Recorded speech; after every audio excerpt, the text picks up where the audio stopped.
First entering service in February of 1968, the Boeing 737 is a jetliner with a long and storied history.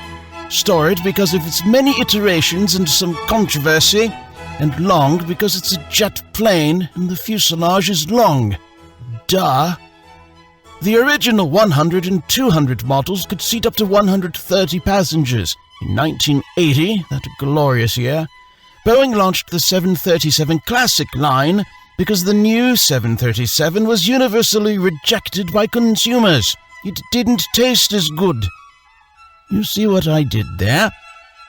I made a jape. The Classic line had models 300, 400, and 500 and could seat up to 168 terrified souls. Not to be outdone, in 1997 it saw the introduction of the 737 Next Generation, with the 600, 700, 800, and 900 variants coming into play with larger wings, an upgraded glass cockpit, and could seat up to 215 passengers. In a surprise move, 2017 saw the Boeing 737 MAX enter service with variants 7, 8, 9, and 10, with a maximum capacity of 204 people. The surprise being that they didn't go with 737 Deep Space Nine or 737 Voyager. This was an obvious name after the next generation model, and clearly a missed opportunity. The 737 was the highest-selling commercial aircraft of all time up until 2019, when the Airbus A320 family of craft surpassed it by taking advantage of massive European Union subsidies, shady marketing tactics, and by virtue of being French. God. Controversy followed tragedy when two 737 MAX jets experienced fatal crashes, and the entire line was grounded between March of 2019 and November of 2020 in the United States, longer in some jurisdictions, after the FAA approved a request to remove references to a new maneuvering characteristics augmentation system. Say that 10 times fast. An automatic corrective system developed to compensate for higher than acceptable nose angle during certain maneuvers. From the flight manual, Boeing apparently avoided revealing that the thing actually existed and instructed pilots to take manual corrective action in case of a malfunction until after the Lion Air crash in November of 2018. In December of 2018, the FAA predicted that the MCAS could cause 15 crashes over 30 years, which is wildly unacceptable. In the case of both crashes, Boeing finally confirmed that the MCAS had activated following investigations. They were caught with their hands in the proverbial cookie jar. The fleet of MAX jets was returned to service in the United States in December of 2020 and January of 2021 in Europe and Canada, just in time to not have any passengers to fly in them because apparently wearing a piece of fabric over the face during a global pandemic is a violation of human rights and a war crime or some such nonsense and infringement of freedoms and constitutional blabber. Boeing was fined over $20 billion and incurred indirect losses in the neighborhood of $60 billion from the 1,200 cancelled orders, which is nothing compared to the number of lives lost, because they were, in this instance, preposterously stupid. Hopefully a lesson can be learned from all that ridiculousness and a more thorough transparency could be required. Having said all that, the MAX line of 737 is now completely corrected and perfectly safe for all passengers. Assuming you are vaccinated or have recent negative testing, go out, book a flight, and for the love of all that is holy, go somewhere, because cabin fever is killing all of us, and you're really being quite a diva lately.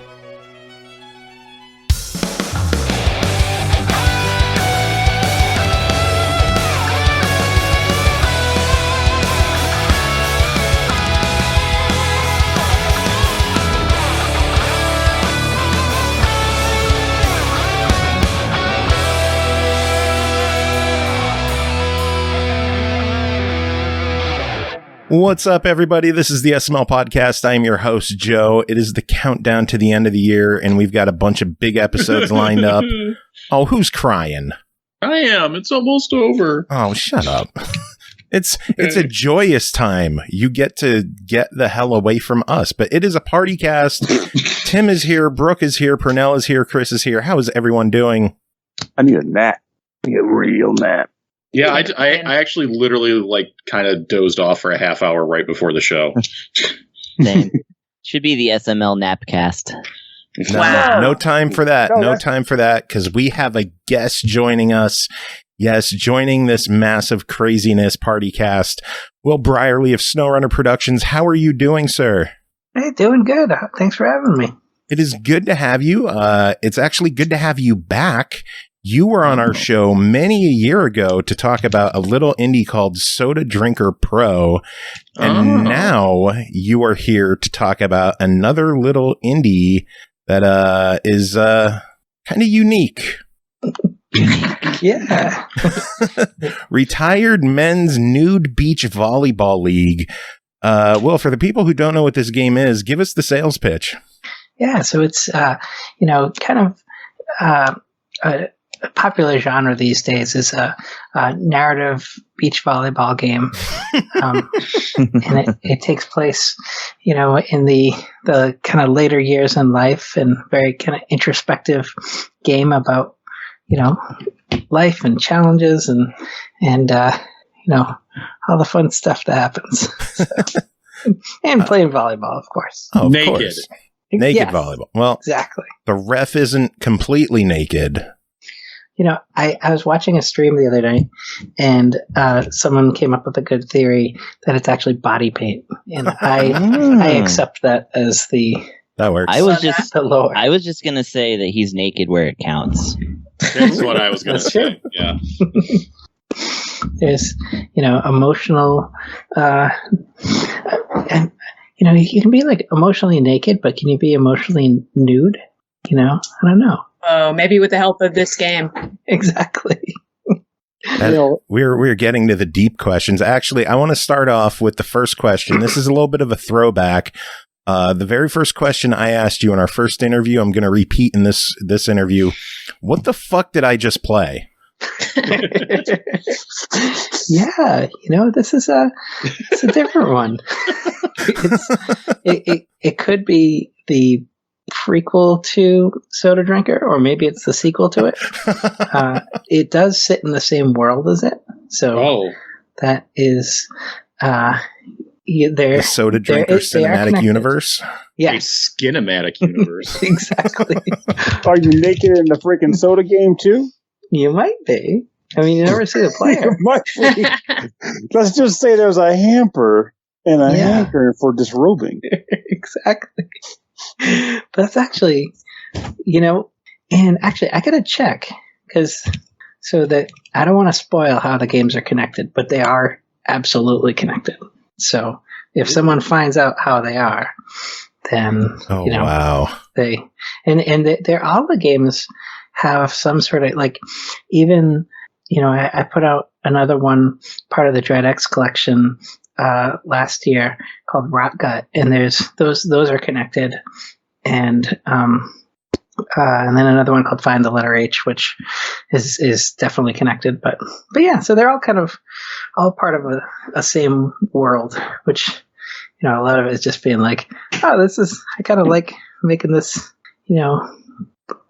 little stories that connect all the things. Well, what would you say? What would be the sizzle that you would give to somebody that's like, hey, this is a titled game to see on the store? Yeah, I would say if you like a game with a nice story, and this was, I made this as a collaboration with Aaron Blair too, who's a crazy good writer. He does.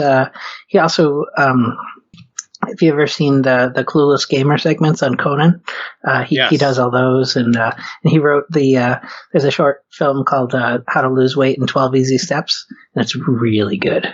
And it's if you haven't seen it, is that the thing where the guy's where he worked at the furniture store and all that? Yep, Yeah. Holy shit, that's amazing. Yes. Yeah. So he did, most of the writing in it, and he's just crazy good. So like, and he's super funny and nice to work with. So, and then Rachel Olsen, she's a wonderful artist who did amazing work in it too. So it was a really fun, project to all work together on. So how did you all get together on this project? I met Rachel because we worked together. She did some work on the before the pandemic. I was doing a show that was powered by an AI bot that I wrote called Deep Learning with Meryl Gramble. So it was like a off-Broadway show in New York, and she did some of the art for that, and we'd worked together on some stuff, and then I met Aaron actually at PAX. Maybe it was actually my last Uber ride. Like I haven't been in a Uber since then. It was at PAX East. We were like right next to each other. He was doing his show called Mega Boss or Super is this cool kind of like game show panel, and then I was doing my Meryl show, and we just kind of were like, oh, we've kind of like been in the same world, a bunch, and just got in touch, and we're like, hey, and then we just kept in touch after PAX because we just like got along, and we're like, let's do something. And that's just a great place to meet people in general, I think, when it's not hyper crowded, at least, because it has its moments. Yeah. Oh my God. That was such a really weird PAX because it was like, it was before everything like really shut down. I mean, maybe like that a must week have been or two like later. right before everything shut down. Yeah. Oh yeah. So everyone was like super scared, including myself. And it was like, I would normally spend the whole weekend there and just hang out and, go nuts and check out everything. And this one, I like took an Uber in, did the show, and like left pretty much immediately after. And it was such a bummer because like I love seeing everyone and saying hi, and it was a nice way to end it because like I've barely been to any sort of like shows or done anything since, but it was like it was at least I get to do that one. It was like if in a normal circumstance you would have done a lot more stuff. Oh yeah, I mean that was like my plan. I had a ton of shows. The next week I had a show I was doing with actually I had the mentalist. You remember Kreskin? He's like this. Yes. Like the amazing Kreskin? Yeah, the amazing Kreskin was going to be on Meryl along with. It was a really cool lineup. One of the guys from I think Buffy the Vampire Slayer, and so that got canceled the next week, and then I had a ton of other shows lined up, and it was just like going to New York all the time to do them, and then they all went away. So it's like, oh no. And but I mean, way worse things happened than me losing a show. But it was like, but yeah, it was, so from there, just Aaron and I kept in touch, and we, and it was really wonderful. Humble Bundle, they backed the game, so they were like, basically paid for us to make it, and was a part of the Humble Trove and Humble Choice. And how did you explain the game to Humble, and like what did you say for them to be like, yeah, here's a check, do it? Yeah, I was sitting in a diner in Watertown, Massachusetts, and I kind of was just like rattling off game ideas, and it actually came through my friend Ichiro, who he made the game and like Elegy for a Dead World. And wait, that's the name of the game. It's yeah. Oh, that's it's an awesome game. There's a new version coming out. It's called yeah, it's like it's really really good. It's like seriously AHHHHHH like. I'm hoping for the sequel. Yeah. He's got awesome names. Like he made the game Drunken Robot Pornography, Monster Loves You. I reviewed Monster Loves You. That's a good game. Yeah, it's awesome. This is how you sell games to people. Like I swear, like we do so many reviews on this show, and there's been more than a few times where I've ripped on titles like, oh, here we go. Monster Fight Simulator, or here we go, Quest to Save Ridiculon. I don't know. And then you got fucking whoa! Like, there we go. There's some freshness. Yeah, you gotta have neat titles are, eye-catching and stuff. And I think, I didn't expect them to pick that one because I gave them a bunch of possible stuff, and they were interested in either that or Find the Letter H. And I made Find the Letter H, but that's a very, it's not meant to be a big game at all. Like, it's basically like almost a meditation tool, but it's, it's kind of, it does what it's supposed to do, but it's not at all meant to do a lot. It's like all you do in the game is find the letter H, and that's it. And so it's I'm in. yeah, but it's I know this sounds great. Yeah, it's like a relaxing, quiet game where basically you're walking around a pond and this guy's talking to you and he's just saying nice stuff to you the whole time. Oh my God. Yeah. And all you have to do is you see these letters, and whenever you see the H, you have to click on it, and that's it. And then eventually you see more and more letters, and the more it basically forces your mind to open up your peripheral vision, so that way, and you have to be relaxed to play it because it's the only way you can see it, the H, when you see a ton of letters on screen. And then at the same time, this guy's just saying nice stuff to you. So it's like your body's open to receiving this information. And that's the whole purpose of the game. I have not played this game yet, and I'm already fantasizing about this game. It's like walking around the game, you're you're really good at that. Yeah. And it's Thanks sometimes for being here. You're swell. Yeah. It's all sometimes it'll be you have nice elbows.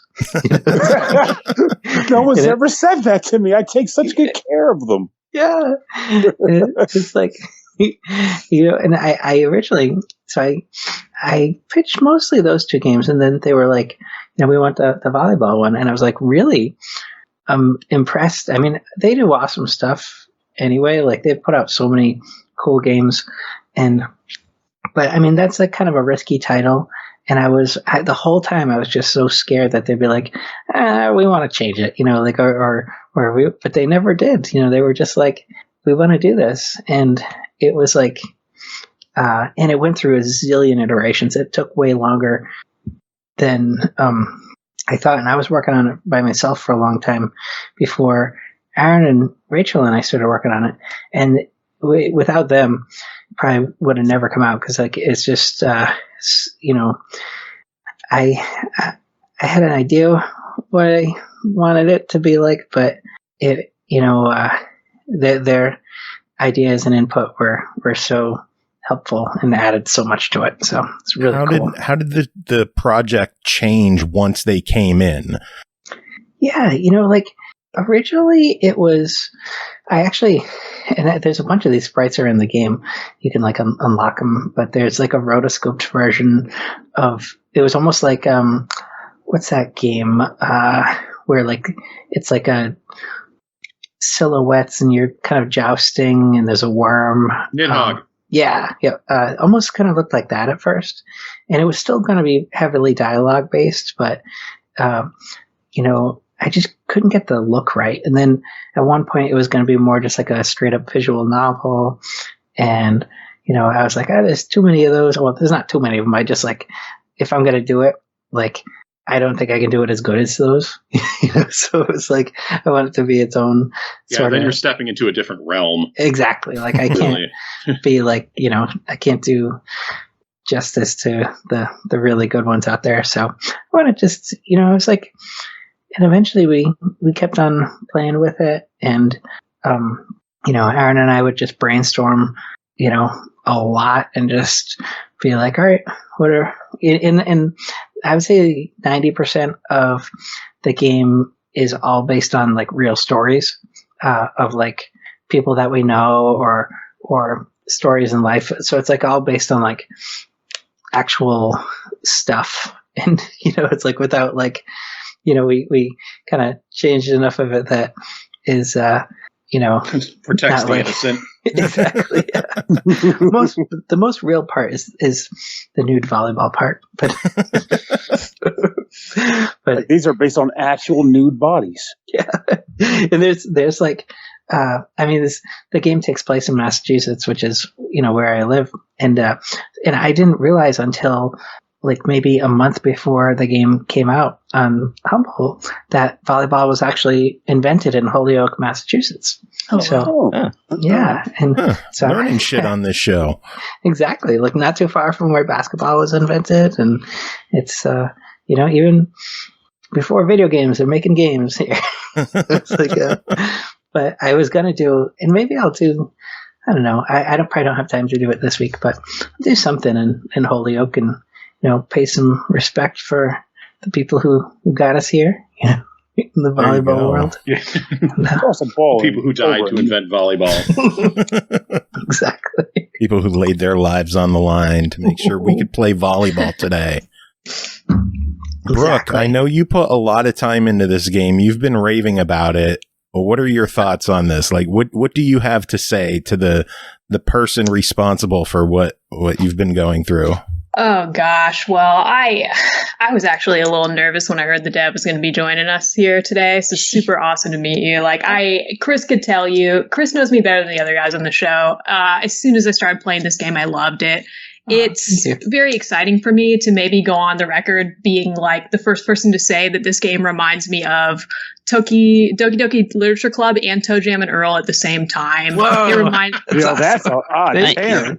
And those are two of my favorite games. Like Chris is probably like, stop talking about Doki Doki Literature Club. Stop talking about Toe Jam and Earl. Like I never shut up. And I thought it was such a breath of fresh air. I'm a huge dating game and visual novel nerd, and anybody who's played this game and visual novels could tell you that this game's more socially interactive than your average visual novel in a lot of real ways. It's just really neat.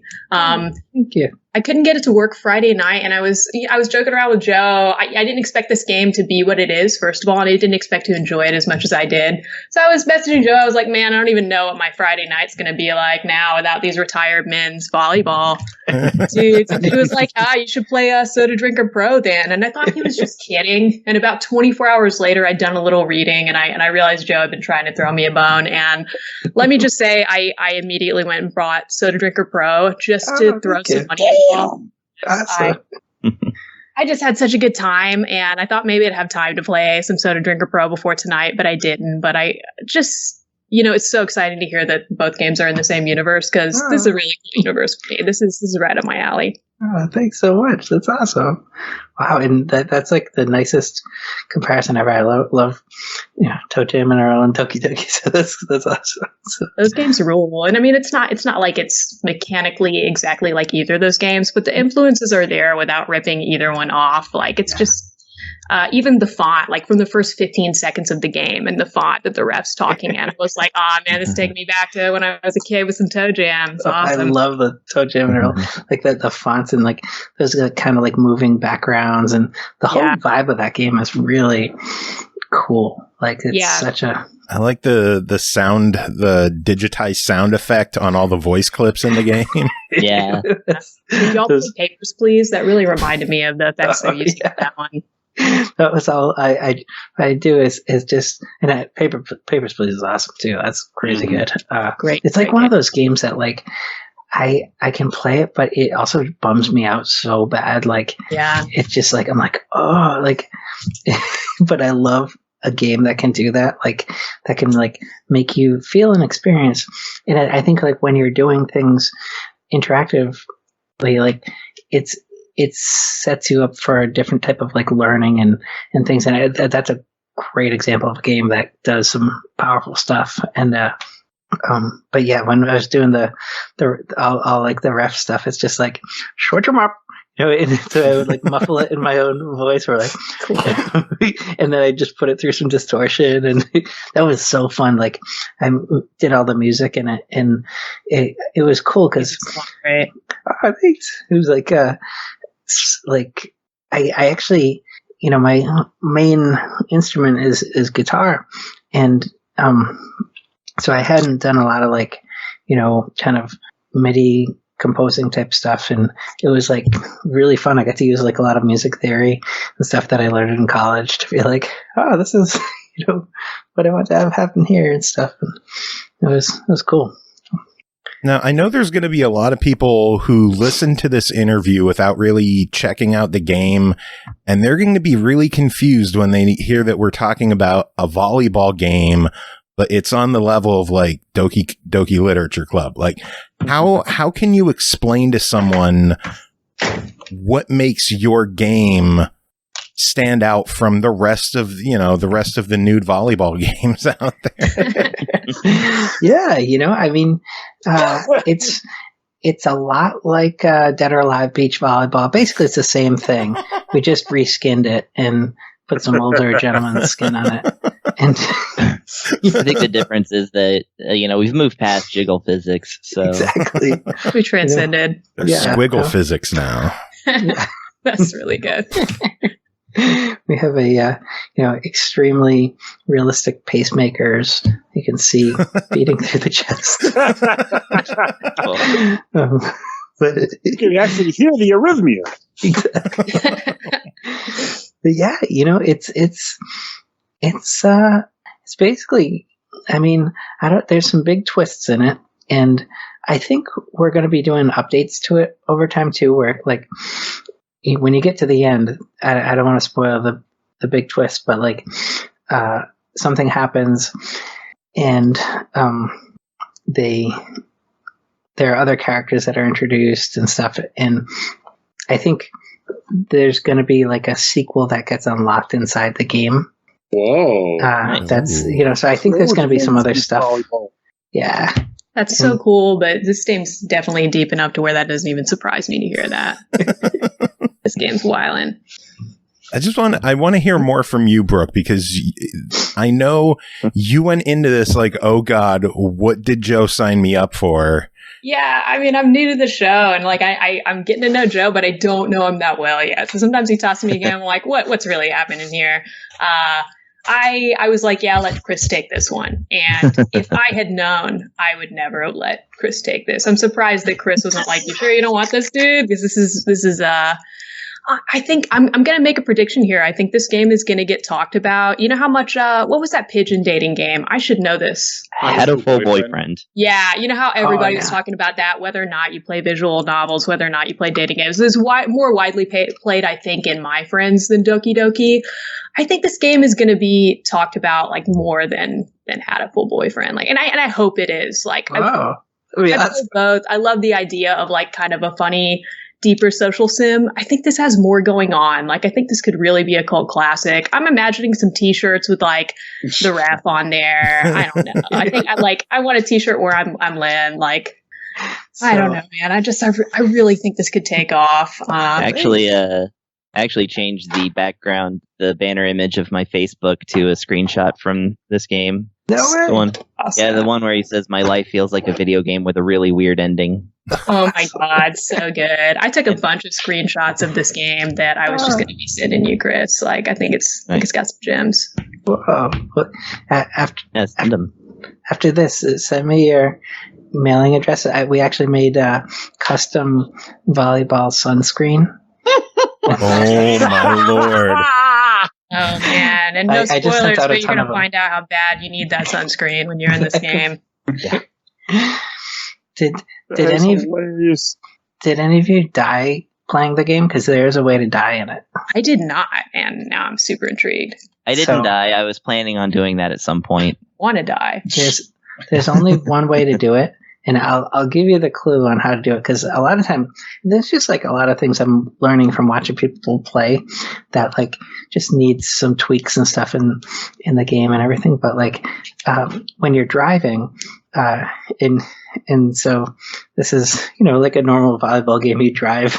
It's like, gotta get the games, man. Exactly. But you can actually control the car.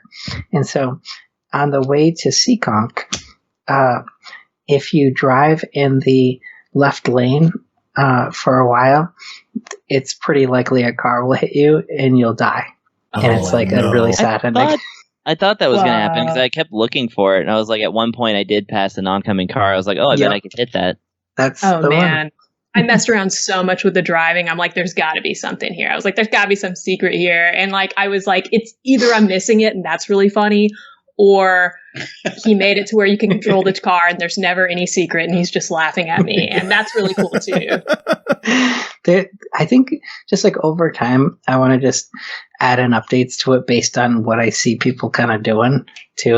And like, be like, oh, this, cause I noticed different like opportunities for putting in some stuff that I just didn't think about at the time. Cause it was, really, even though it took a long time to make, it was like when it time. Actually, this is the crazy part. I was in like really heavy work mode because like we had to pass in the files by a certain date. But at the same time, I was doing a show that was like a mix between a video game and a live theater performance with the dancer and actor Brezhnikov. And so that was like a totally separate and also those worlds aren't connected. Wow. but it was crazy amount of work doing this, and it was like two very, very different things. But the show that we were doing kind of got added a bunch of new dates, and we had to add a bunch of new stuff to it, and it was like it was I forget why I just mentioned it. It was like just a crazy times. So it was like a lot of the stuff came together really, really fast, but it was just nonstop work. But it was so fun, like it was kind of how I would deal with the whole situation of, being like, I kind of put a lot of that stuff into both of those, the Brezhnikov piece is called Chekhov OS, and that's basically a live theater piece mixed with a video game, and actually they're performing some more dates of it, and it just got nominated for like a whole bunch of Broadway World Awards and stuff. So it's like I just found out a couple days ago. Oh, wow! Congrats! Thanks. But yeah, that one, and the director of that, he's got a new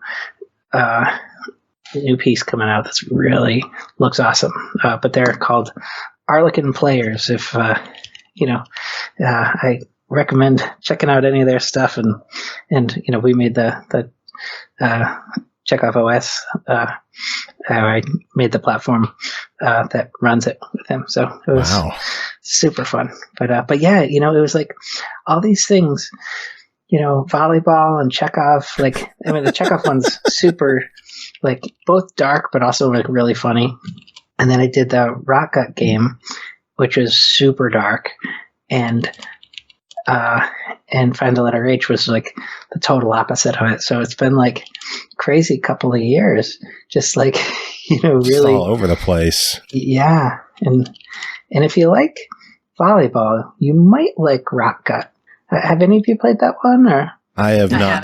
I don't play much in the way of Steam games. I'm more of a console guy, which was going to be one of the questions. Is there any console plans for any of your games? Yeah, I mean, well, Soda Drinker's on Xbox, but nice. But I would love any of them. I gotta get in touch with Xbox about volleyball. I don't know if they do it, but maybe. Speedo men's beach volleyball. Yeah, exactly. Not quite. Yeah.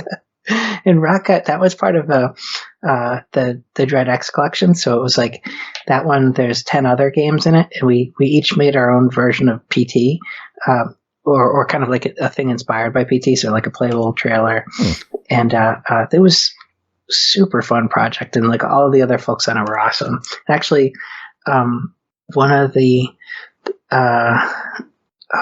I mean, there's awesome developers in all of it. So it's like, but that was like right maybe a couple months into the pandemic. It was like such a scary, sad time. And it was like, they asked me to make a horror game, and I was like, yeah, I'm going down in this. Like, this is going to be like, put all that stuff in there. And like, if you read the reviews on it, it's either like, people are like, this is the worst game in the collection. Like, all you do is walk down a tunnel and maybe die. And like, so other people really liked it. Like, the fellow who made, Twisted Metal, Jaffe. David Yeah. Jaffe. He said wicked nice stuff about it. And I was like, on the podcast, I was like, oh man, that's like, that guy's made some really neat stuff. So I was just like, thank you.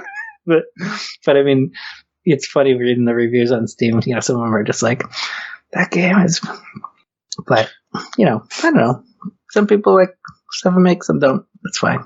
You know, it's like, yeah, this is definitely going to be a game that either people like they fire it up and they just buy into it immediately, or they're just going to sit there confused and wondering what the hell is going on.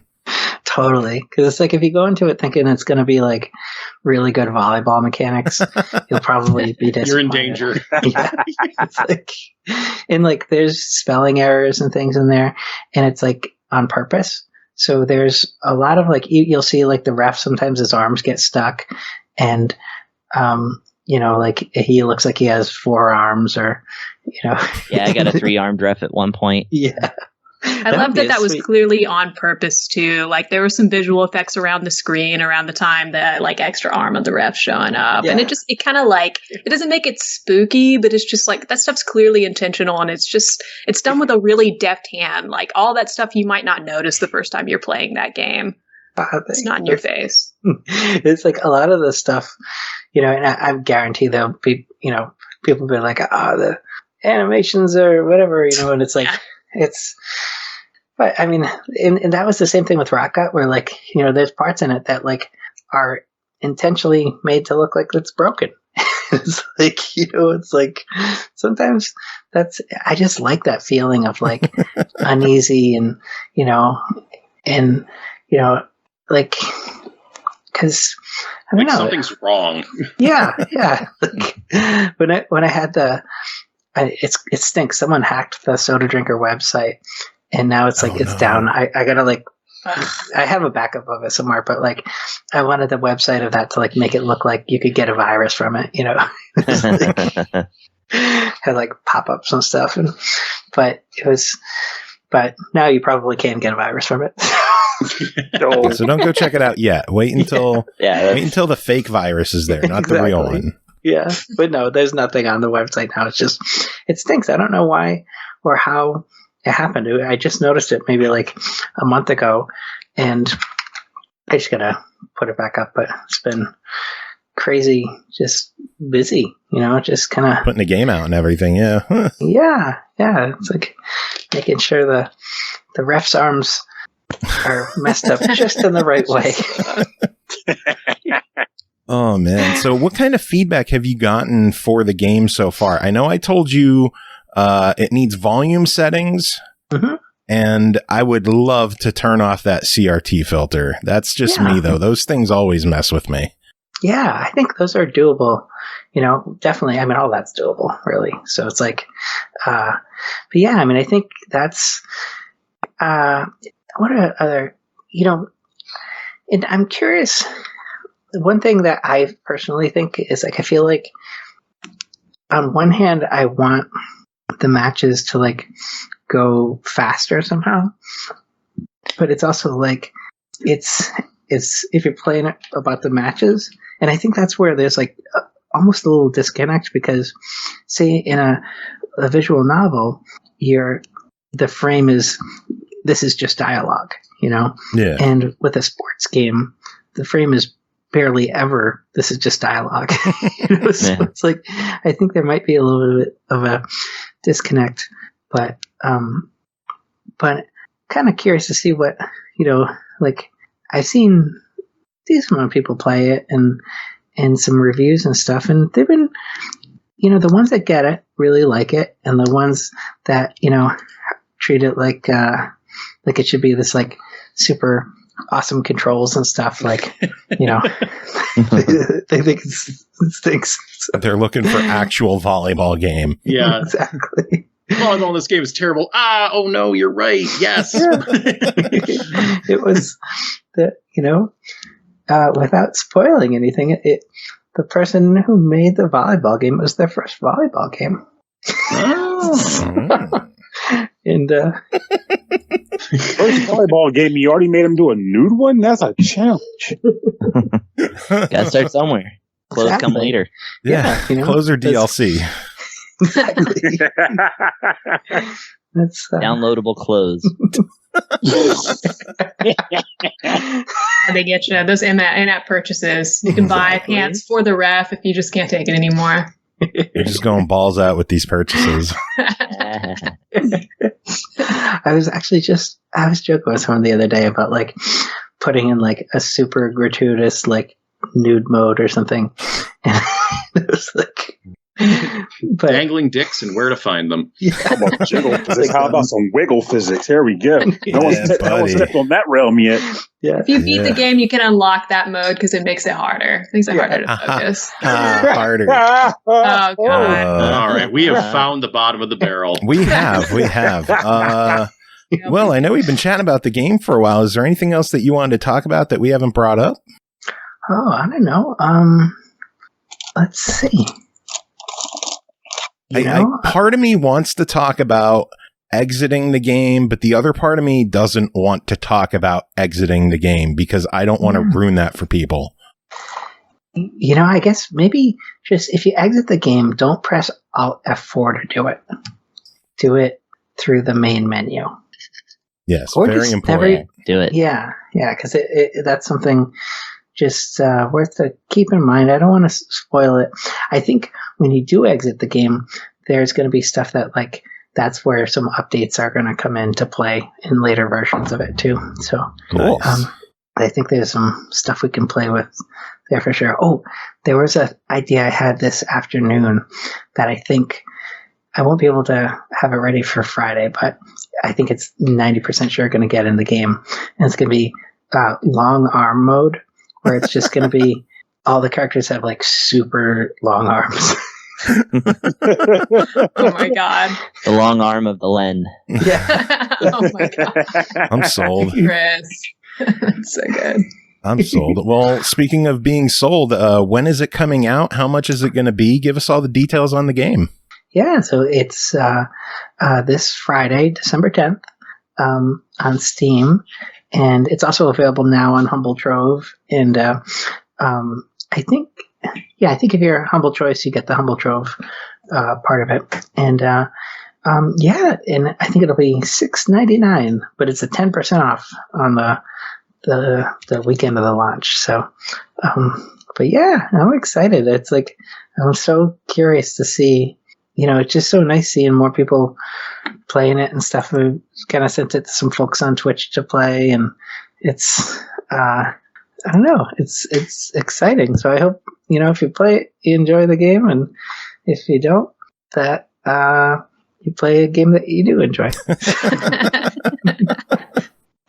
Oh, man. Well, Will, it has been awesome having you on the show. We're going to have to let you get going. We have a lot more show that we have to take care of with some reviews. But it's been a pleasure having you on chatting. Let's get you back on sometime before the next 6 years. Yeah, sounds good. Well, thanks so much. It was great talking with all of you. So Awesome meeting you. Yeah. Just bought Rocka. It took 5 seconds to download, so. Awesome. Cool. Do you have any final words before we let you go?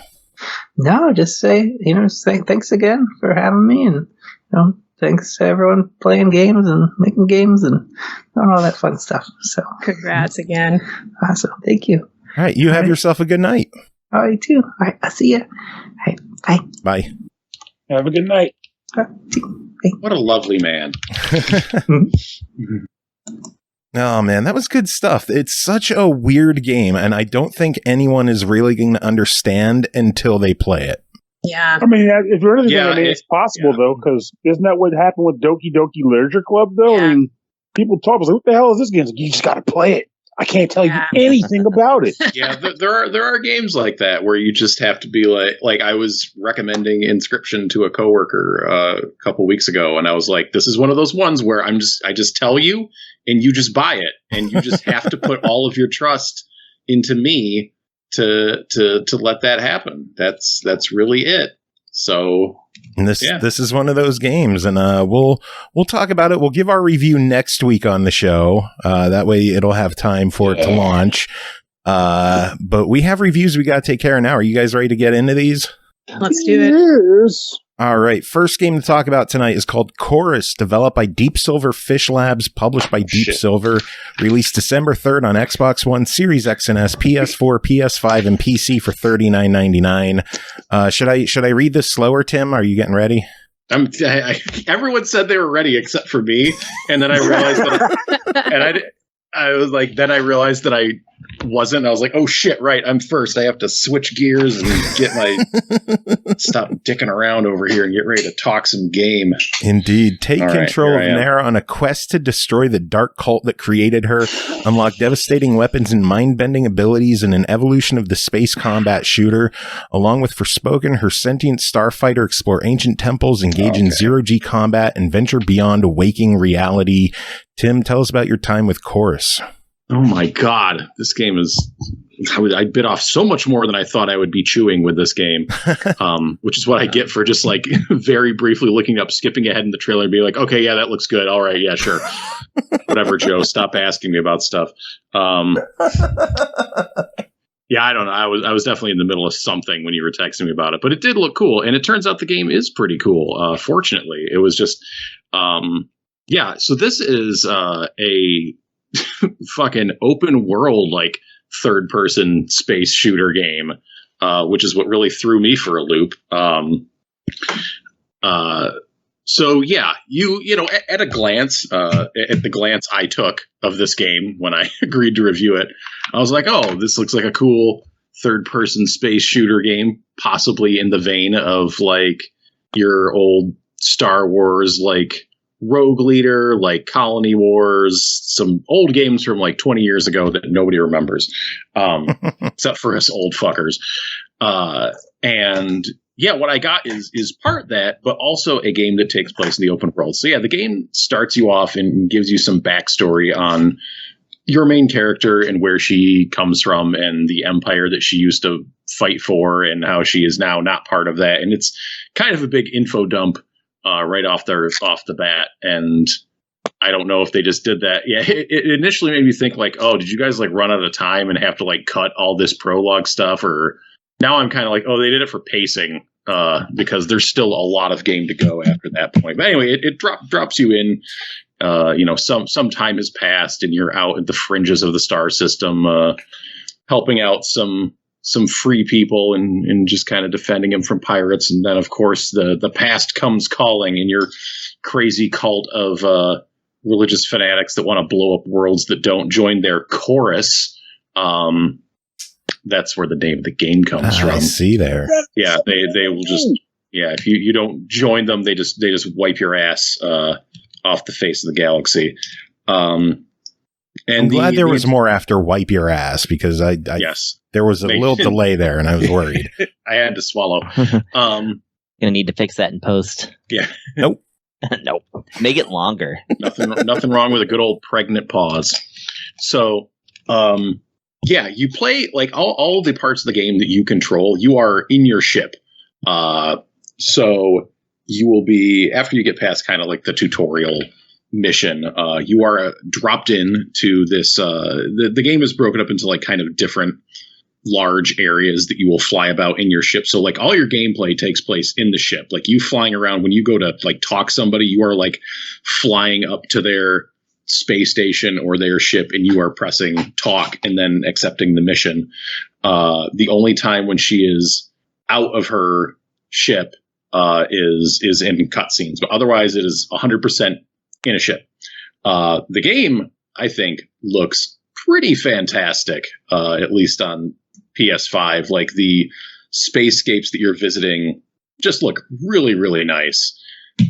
And it's just really nice, smooth frame rate. Kind of my only knock, throwing up some air quotes here against the graphics, is that the areas, the zones I've been going to have been a little bit samey, because they like, I haven't gone to any areas. I have not gotten to like the last couple areas of the game, but none of them are like, have been like planet side. It's all been pretty much, I'm out in space and there's a bunch of like asteroids around. Like literally the first two areas are just two different asteroid fields. They're mining colonies, and just areas with debris floating around. So it's kind of like, yeah, this looks cool, but it's not a massive visual difference. This is a not a big knock. It just is what it is.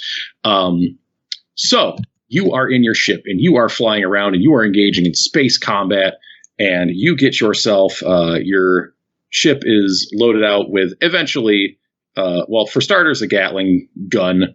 That's your main weapon. Then you eventually get a laser, which is good at breaking enemy shields. Nice. You get missiles, which are good against enemy armor. There is a shop for purchasing upgrades for your ship. And that you can buy like health and shield upgrades, weapon upgrades. And then you have like 3 support slots for attaching, just kind of customizing things for more defense or more, offensive capability. In addition to like your standard weapons, you also have space magic. Space magic. That sounds fun. So the first thing they give you is kind of like which you may have seen in several other open world games, where they give you kind of like a detective senses or your assassin senses, where you push a button and it kind of does like a radar scope thing to show you, collectibles that are near you, or quest things you need to go and collect, or just different points of interest on the map. It is important to note that there are 2 modes. If you are picking up this game, there are 2 modes to that sense ability. One where you just tap the button, and one where you hold the button down. The one where you hold the button down is more of a long range sensor. The one where you just tap it is a short range one. I was banging my head against one particular quest because I did not realize this, and I could not find the fucking thing I needed to collect because I was holding down the button and just getting like long range markers on my HUD and not finding the things that were like right around me that I needed to find. Because it's tough. Like, keep in mind, you are doing open world like collection and like tracking and trying to find quest markers in a fully like 3D plane. Like, in most of these games, you're a man walking on land. So there can be things above you, but you're kind of like, you can see where the above you is. It's mostly laid out on a 2D plane in front of you. But here it's like, it's up, down, over here. There's asteroids floating around. Like, shit could be anywhere. So you really need this stuff in order to find what you're looking for, because otherwise you'll be lost. And sometimes you'll get a little bit lost anyways, because it's just kind of like one of the challenges of what they're doing with the game. But you have that.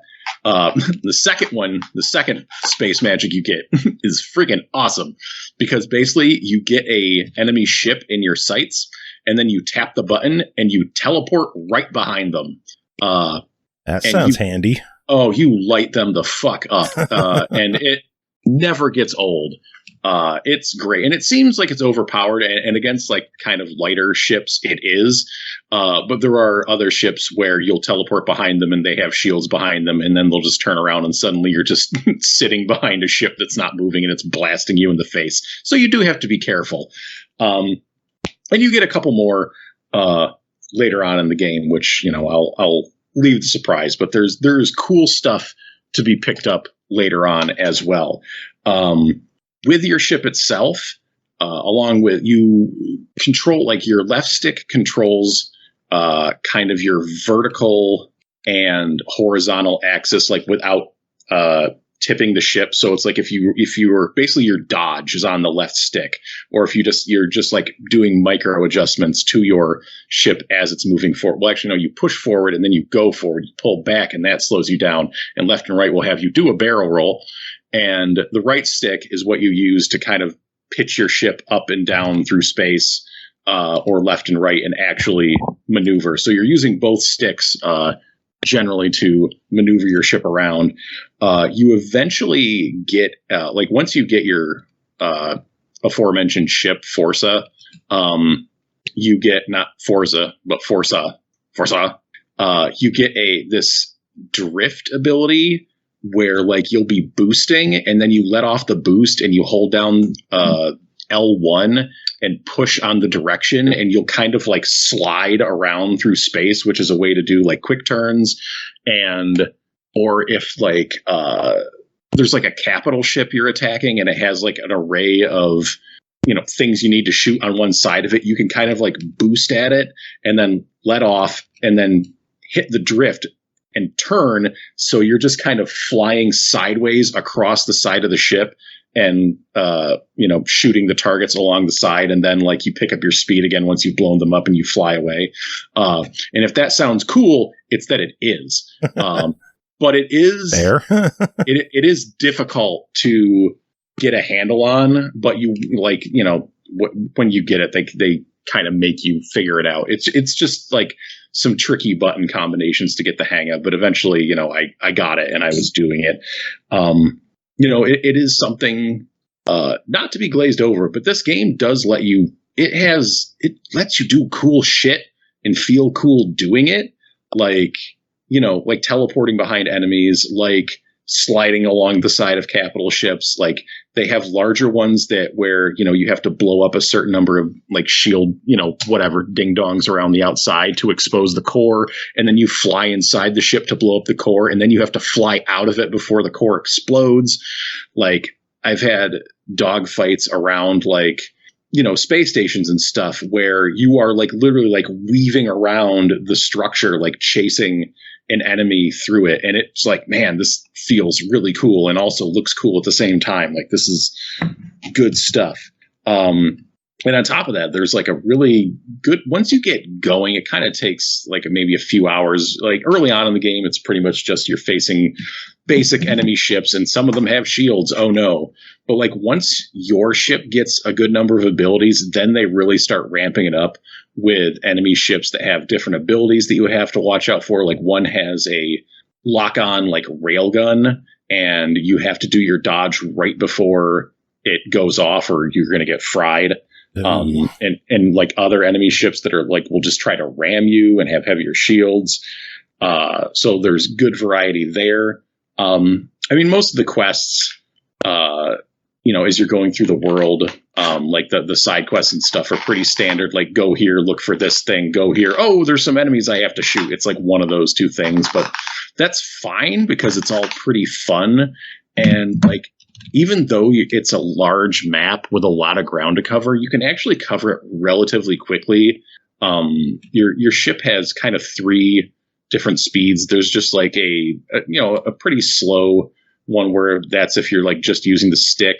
There's a more short range boost, which is holding the left trigger, and that's what you'll use most of the time when you're like maneuvering around areas or you're in dogfights. And then it has a sublight drive, so it's like, okay, I just need to get from here to over there fast, and you just click in the stick and then you go faster.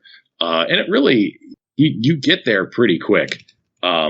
Despite it saying like, oh, that's like 50 kilometers away, it'll take you like maybe 10-15 seconds really to fly over there.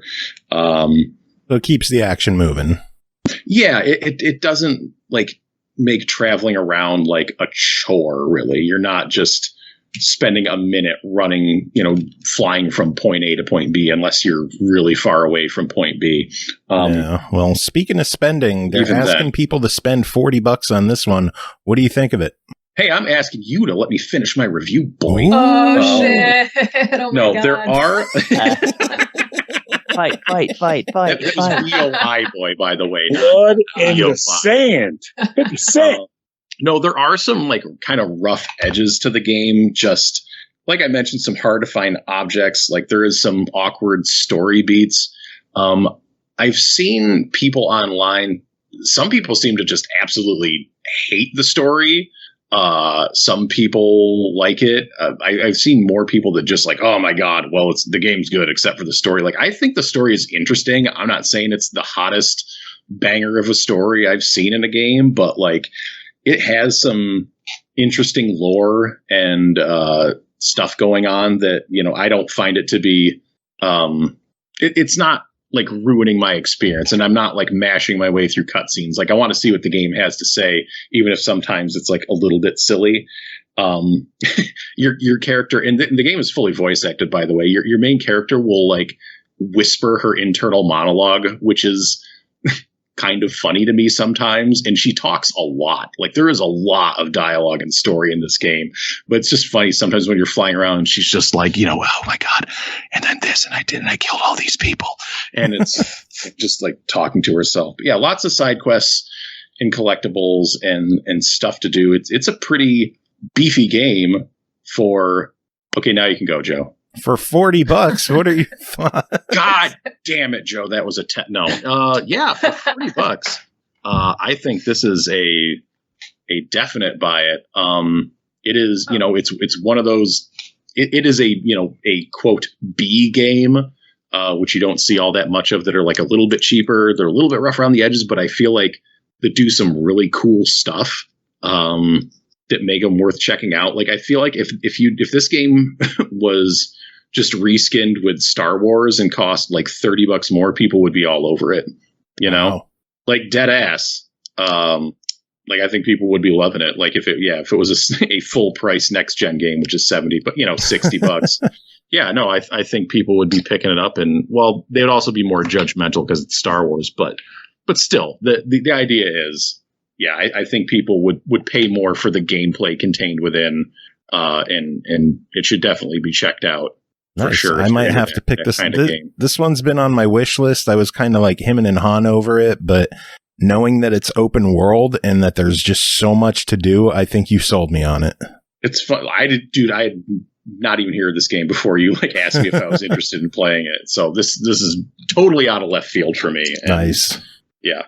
All right. Well, next game to talk about is called Mechajammer, developed by Whalenought Studios, published by Modern Wolf, released December 2nd on Steam for $24.99. A tactical cyberpunk turn-based RPG set in an off-world grindhouse jungle colony. Skulk through the shadows or charge in guns blazing. Recruit a unique party for large squad-based assaults as your adventure plunges you deep into the city's streets. Pernell, tell us a little bit about Mechajammer. Okay, so Mechajammer is essentially a game where you are kind of tossed onto this, I guess, alien world because you are piloting a spaceship along with two co-pilots. You crash land, and they immediately try to take you into slavery. But fuck that. You ain't having it. So people got to die, and you got to get the heck out of Dodge. That's the premise. And honestly, I'm strangely kind of torn on how I feel about this game, and I'll talk about why, I guess, as I progress through this review. I'll talk about my gripe right away. Controller support's broken, and that just destroys the game for me. My controller wouldn't work. There's a controller icon in the settings. I couldn't figure out how to get it to recognize my controller, and I can't do mouse and keyboard. I suck at it. My brain doesn't process that shit.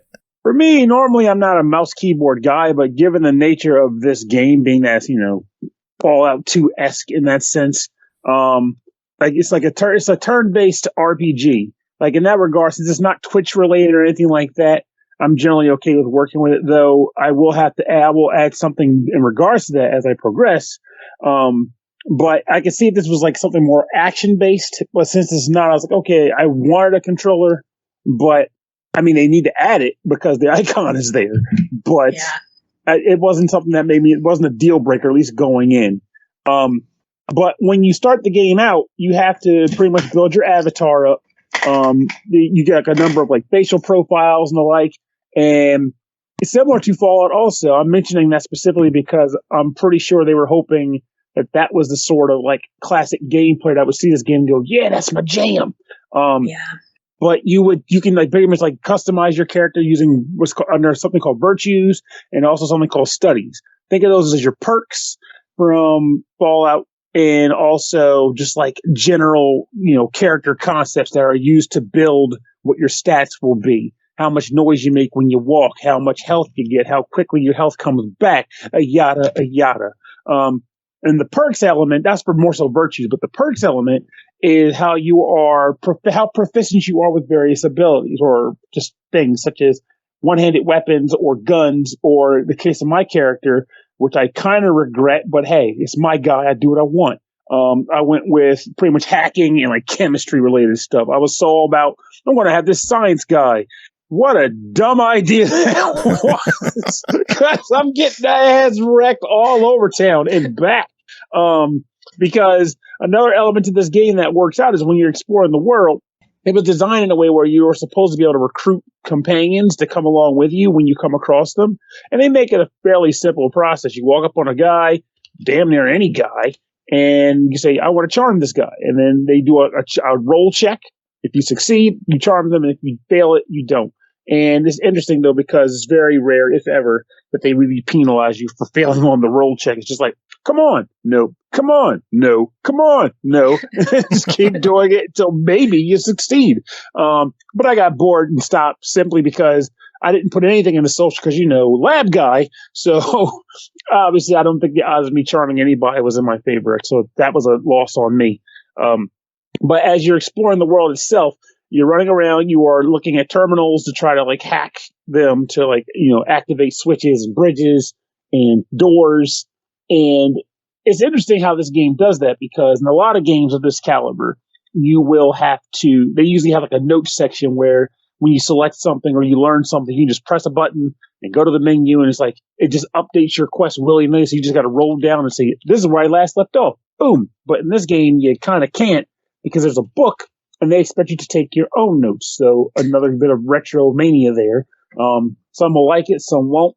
I had mixed bags there. I mean, I was just playing Zelda 2 last night. I was taking notes all over frickin' place.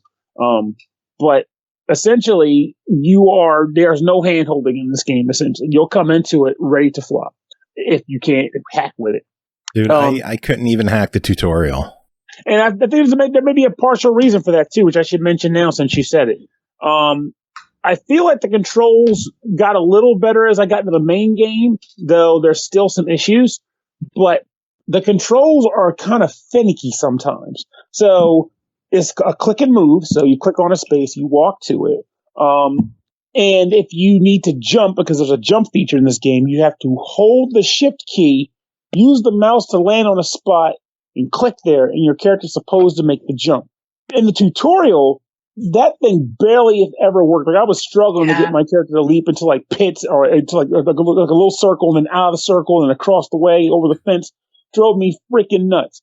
Somehow in the main game, I've been having a lot less trouble leaping through the windows and primarily leaping through windows, because that's me trying to escape from jerks like Third Hand Luke or whatever the hell his name is. But it just there was moments where the jumping was driving me nuts. But even in the main game, there were times where you're supposed to be able to click on something and that's when you walk there. But there were times, say I'm in the skirmish with enemies, so it means all my moves count for something because enemies don't move unless you move. So I'm trying to move my cursor and say I'm going to aim for this guy's head and I'm going to attack it, because you can choose, torso, head, or legs to attack in this game. But instead, the game would just on its own say, you're going to start walking. I'm like, no, don't walk. He'll just start walking, which is triggering the enemies and start stabbing me in the anklets. Because why not? This nutball who has no social skills is just going to walk past a guy holding 2 knives and nothing's gone wrong. So, of course, we get my ass stabbed to death.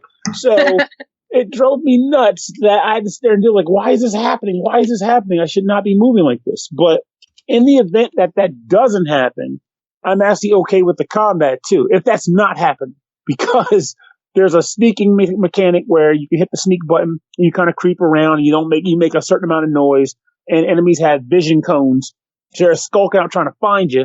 And if they do, of course, they'll run up on you and start attacking. But if you attack first, either with a weapon or with a physical or a gun weapon, you can get the drop on them. And I did that a lot of the time. And if you eventually get out of combat, you do have a health regen ability. So you don't have to just burn through your limited health kits to succeed. Who's there? NBC. Avon. Avon who? Avon these nuts. Whatever. So. Oh my God. Brooke, what did you think of this? I know you dabbled in it a little bit. Well, I'm like you, Joe. I barely got through the tutorial. I did get through it, but it wasn't the fault of controller support. As a gamer girl growing up in the early 90s, I get a little insecure. I never want to be the person who I got to get my boyfriend to help me get through the tutorial and show me what I'm doing wrong. That is what happened to me in this game. I don't know if it's me or not, but Pernell, remember when they teach you how to jump and you're supposed to jump over the fence? Yes, it's a pain in the ass. Dude, I didn't know it was a fence for 10 minutes. I finally went crying to my boyfriend. I'm like, man, I can't jump over this ditch. And he's like, I think that's a fence. I think instead of jumping over a river or ditch, you got to climb the fence. So I was like, oh, word, okay.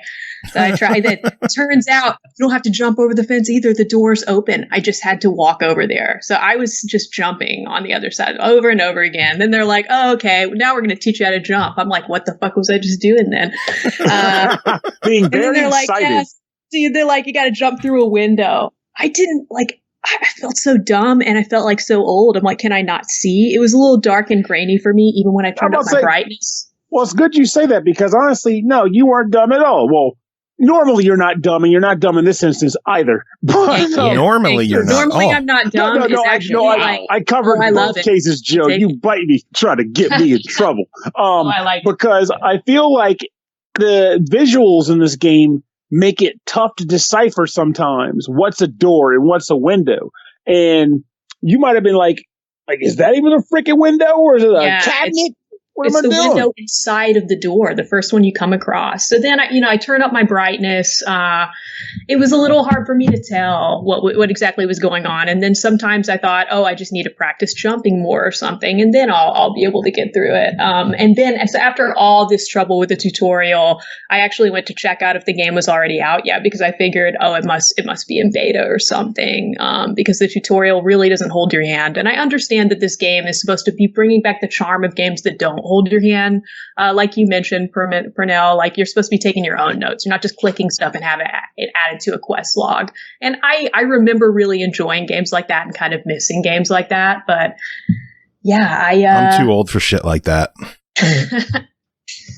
Well, now I am too. That's what this game taught me. Like, it's over for me. But I think I love 80s horror so much. I love 80s action movies.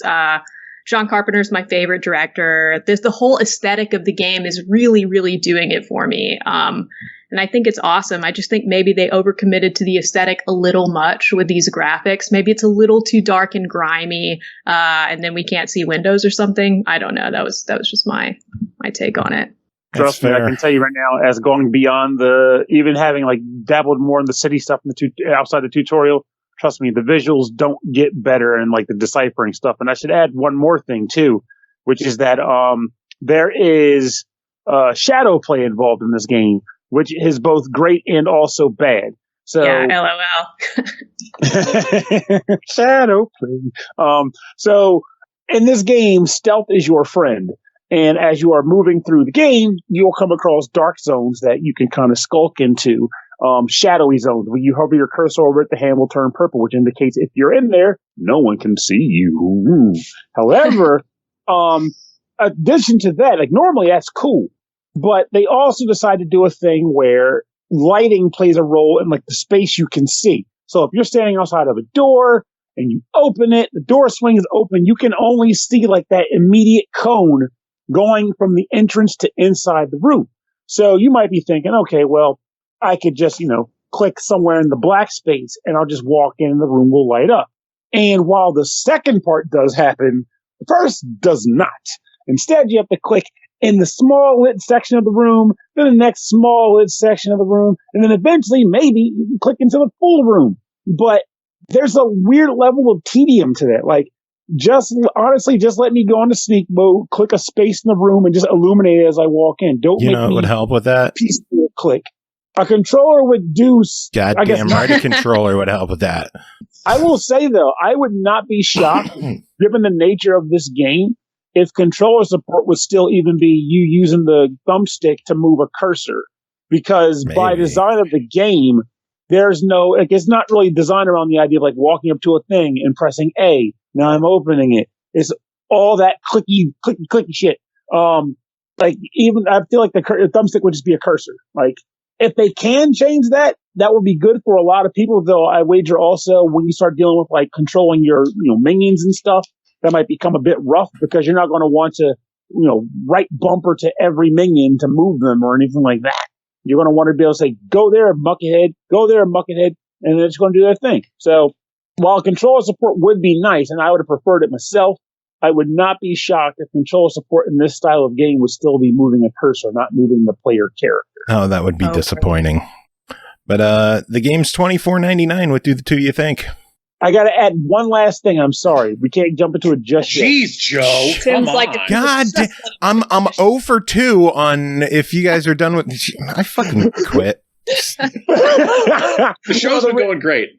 Well, the thing is, I have to mention this because I'd feel guilty if I didn't. It's a very important element, which is that there was one annoying bug that occurred to me in this game, and it freaked me out initially, but it turned out it was just a bug. And that is when the game went through the introduction, and also once or twice on a load, it would go through the introduction, the characters would have their dialogue, and then it's like, okay, time for the game to start.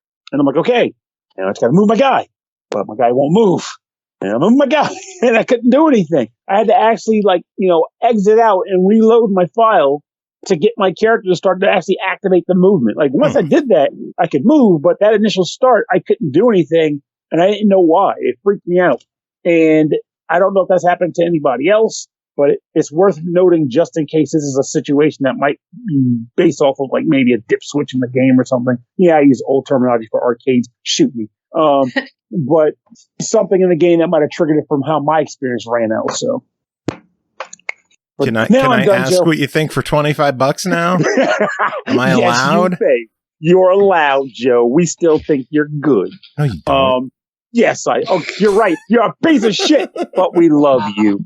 So $24.99 on Mechajammer. What do you think?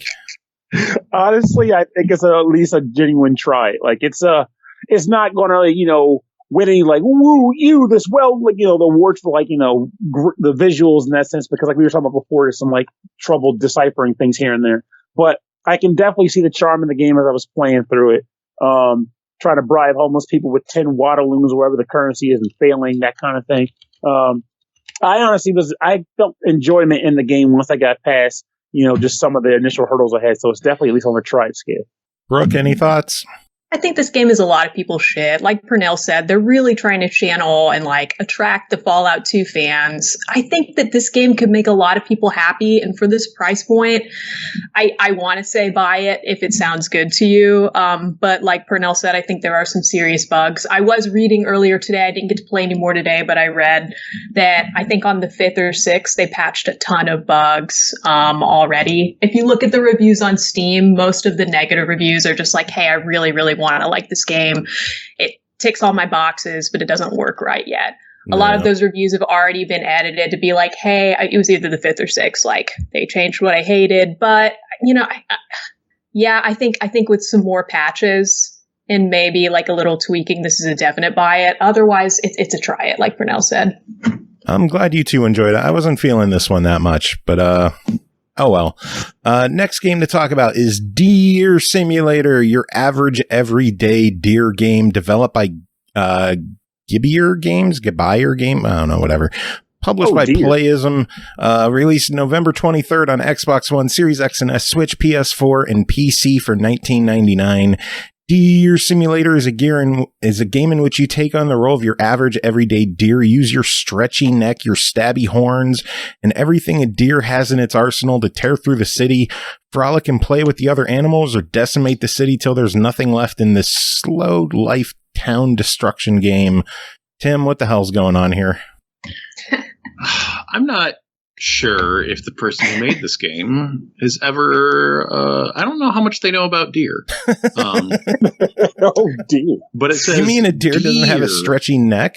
I think it might have been made by my friend Ben Lathan, who is a noted fear of deer. Water.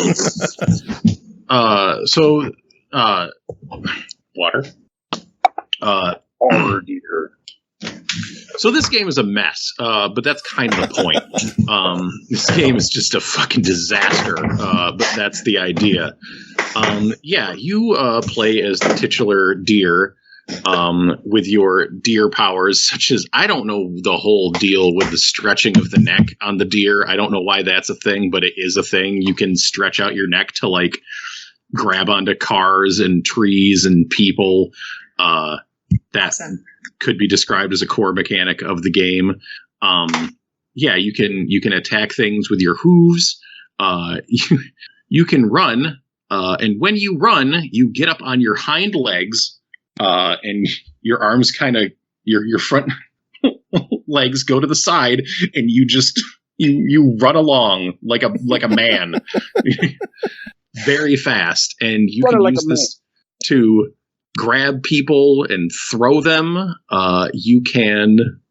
So basically, what the game ends up playing out like is like, I don't know, the first half hour that somebody spent with a Grand Theft Auto game 20 years ago, where you're just going to go in there and cause as much fucking havoc as possible in as little amount of time and just go absolutely buck nuts and see what chaos you can cause. That's basically what's going on. You have like a little open world city that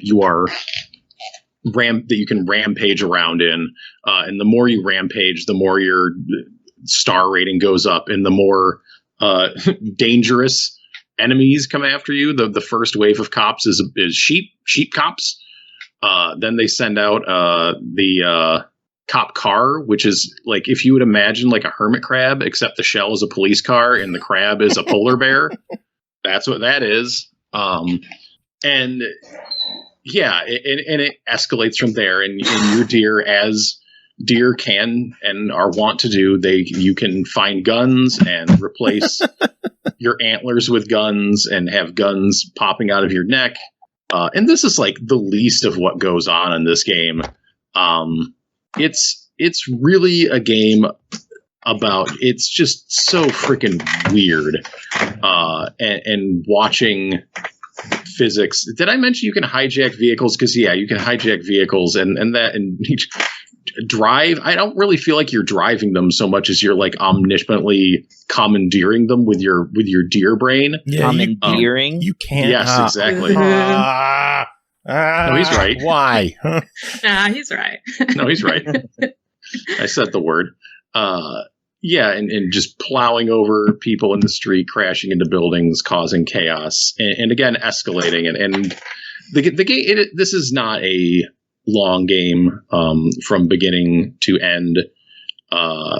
So that's it is. It feels like something you are meant to purchase and then play with an audience.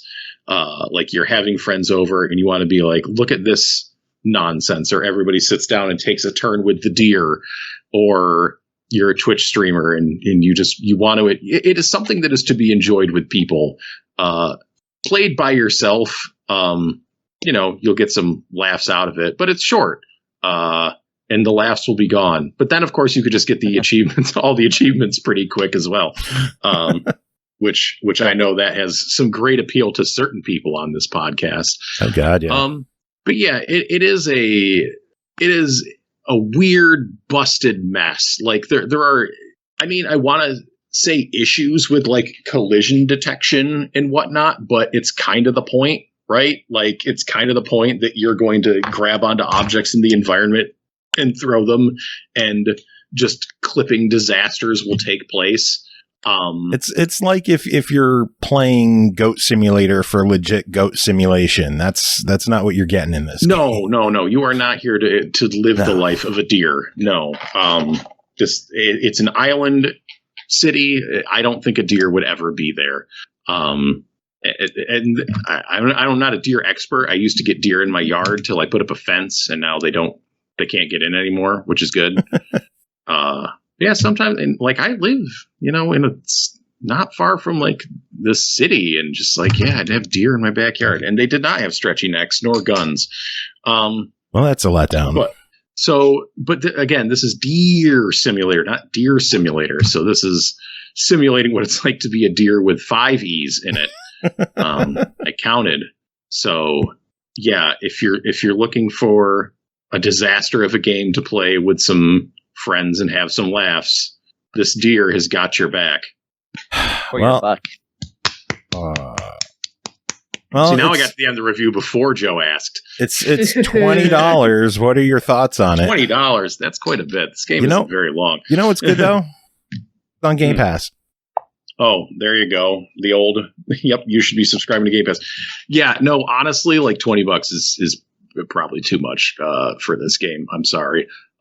For its length and quality of content, it's something that you're going to want to pick up on sale to enjoy its bounty of madness.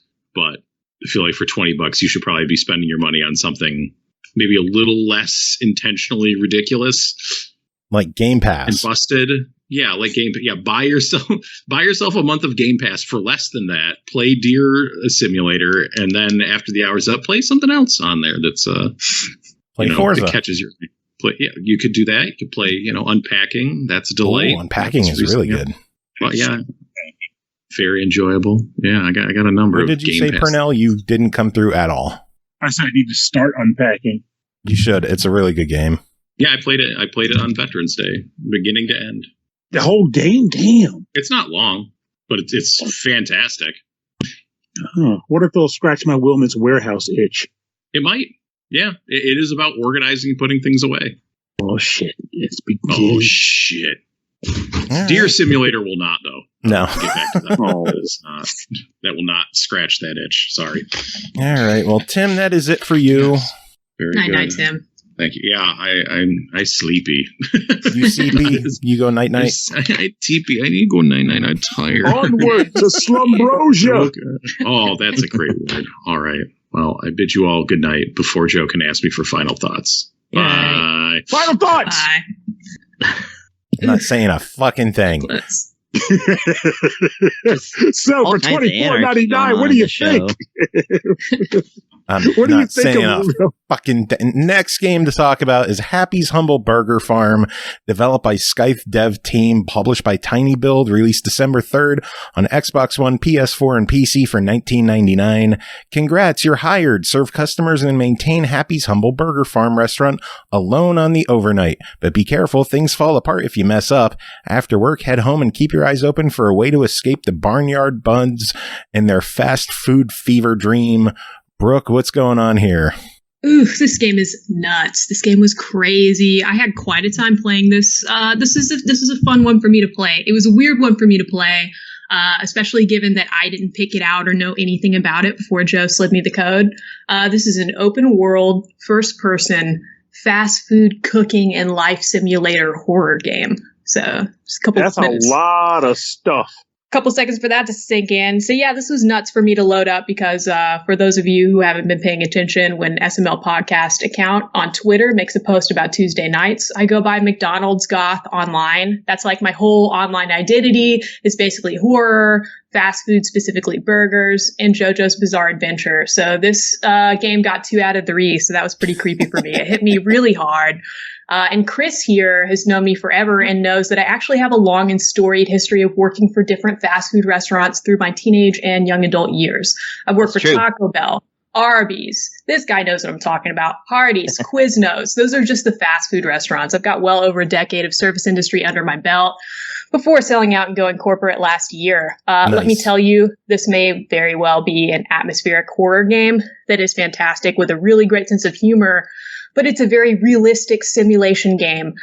Every morning, or I guess night, because you're working the overnight shift, literally didn't realize that until Joe read us that. Every night you wake up in your grungy apartment, maybe take a shower if you really need it, and then you're going to walk out of your apartment, through the lobby, down the side of the road for a while. You got to walk in this game to work, at least at first. This game's, you're not just going to magically get to work by leaving the house. You got to follow signs along the road. You got to find it.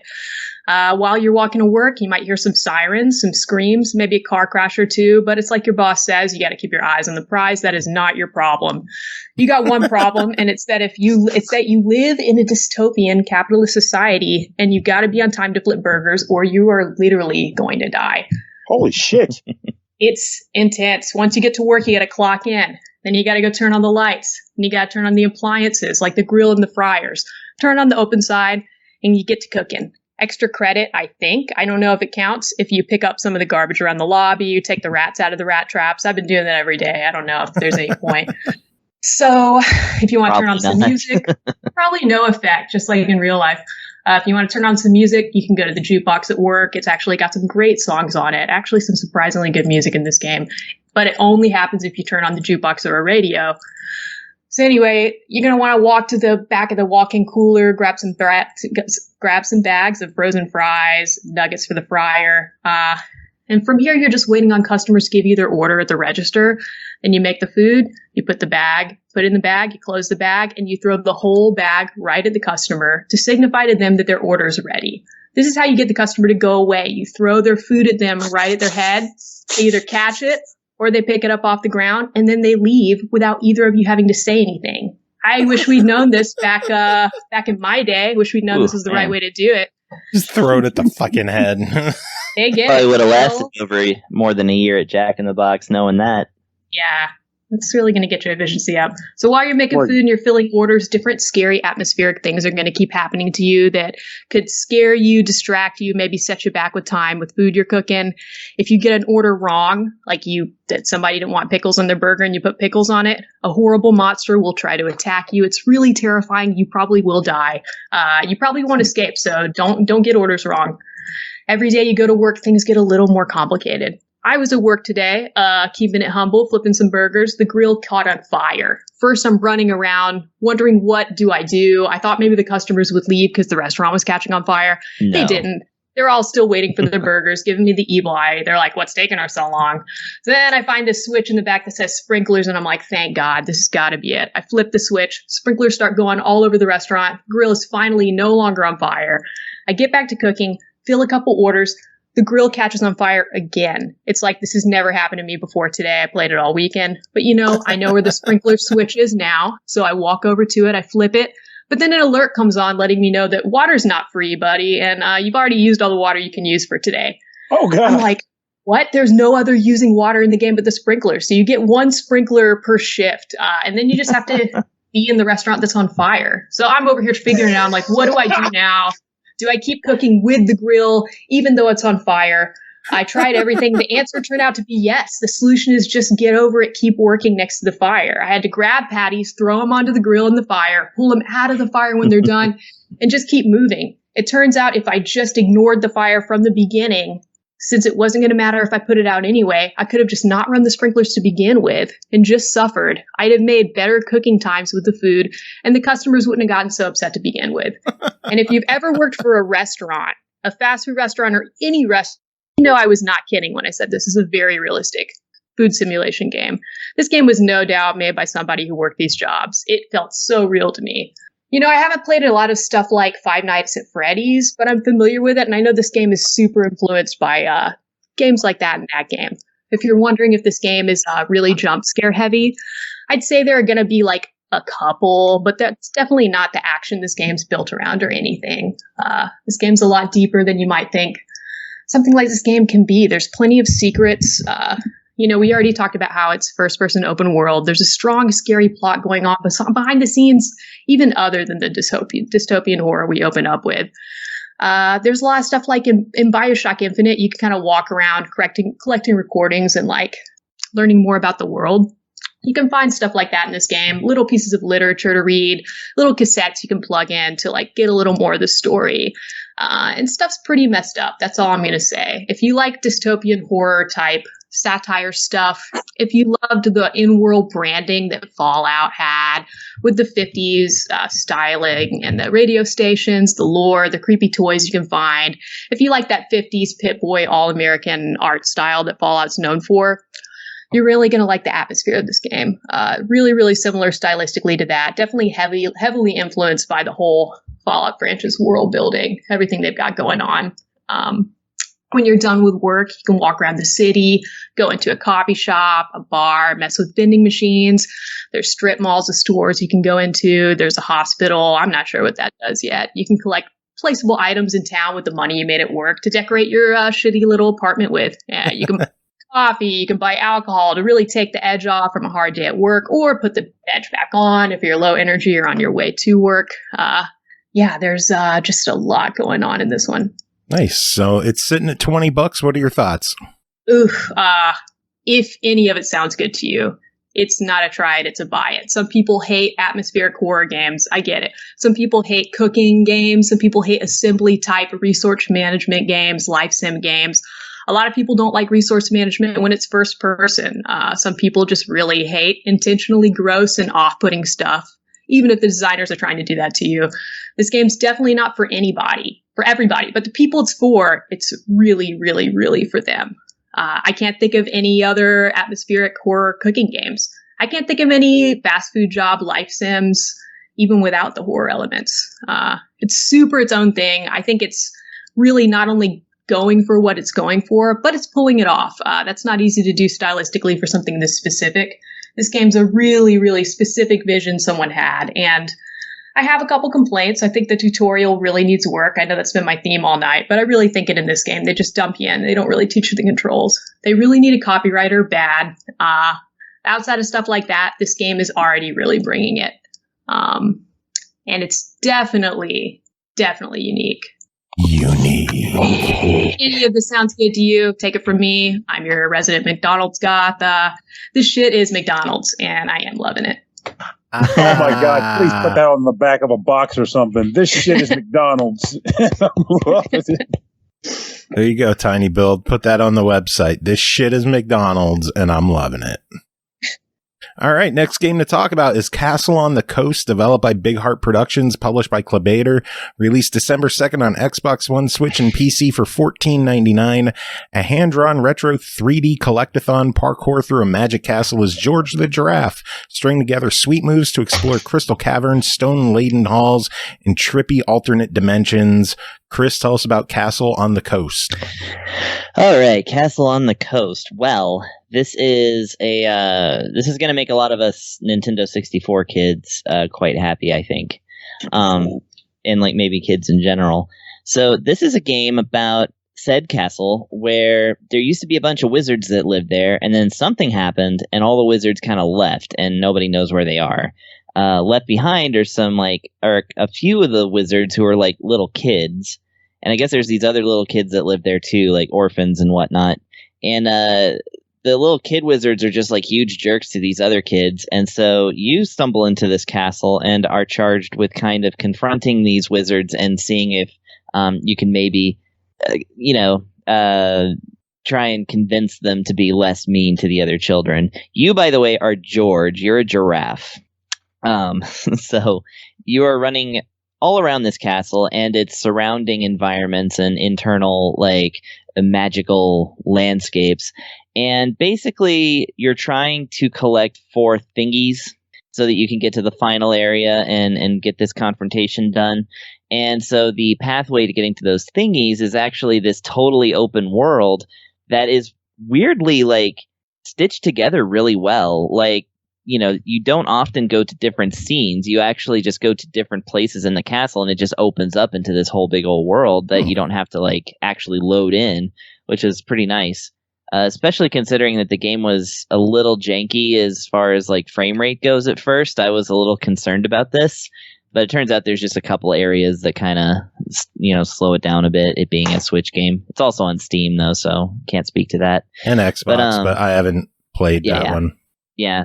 So I don't know if that's a feature of the game or just the Switch, slowing it down.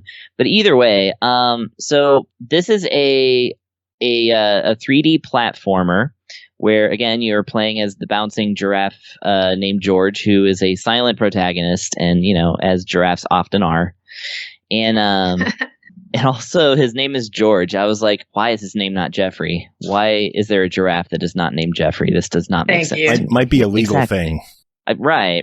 Yeah. I'm like, somebody has taken the Jeffrey away from these people by force. I can just tell. Anyway, so it's a 3D collectathon, which is a subgenre of the 3D platformer made very popular in the Nintendo 64 era by games like Banjo-Kazooie and Donkey Kong 64, all 64 of them. You're running around platforms, getting into areas that are high up, out of the way, hidden away, all kinds of stuff. In order to collect, basically they're star keys, and there's also flowers that are in these laser cubes and stuff. They're very bright and colorful. Everything in this game is bright and colorful, by the way, but they actually stand out, and you just collect everything. The star keys are for getting into new areas. You have to collect a certain amount of them to open doors, and again, you can do it in any order, so it doesn't actually matter. Sometimes you have to do a little puzzle or a task to get into a new area, but they're really easy. That's going to be a theme for this game. But anyways, you can also collect, like I said, the flowers in laser cubes, and those are a kind of currency that you can use. Like, think of them as like bananas in Donkey Kong. You know, they're there to collect, and you can spend them on different costumes, but costumes with a question mark, because you actually become like, it'll be like, this is a costume of Michael, this kid over here. But like when you change costumes, you just become Michael. You're no longer a giraffe. You're a kid called Michael. And like, who wants that? I don't know. But you know, yeah, poor Michael. I mean, he seems like a cool guy. But so there's a couple of things that kind of make this one stand out, though, because I've reviewed a couple of these collectathon style games. Often I'm not impressed. Usually because they become too difficult, too obtuse, or just not fun enough. This game actually avoids all that by being kind of broken. It's so it's got really floaty controls, right? Okay. It's also got like double jump, of course, and spin attack, of course, obviously, and also like wall running, which is very ninja-esque. It's I kind of like that I have a ninja raff. Anyway. Oh wow. Yeah. So here's the thing.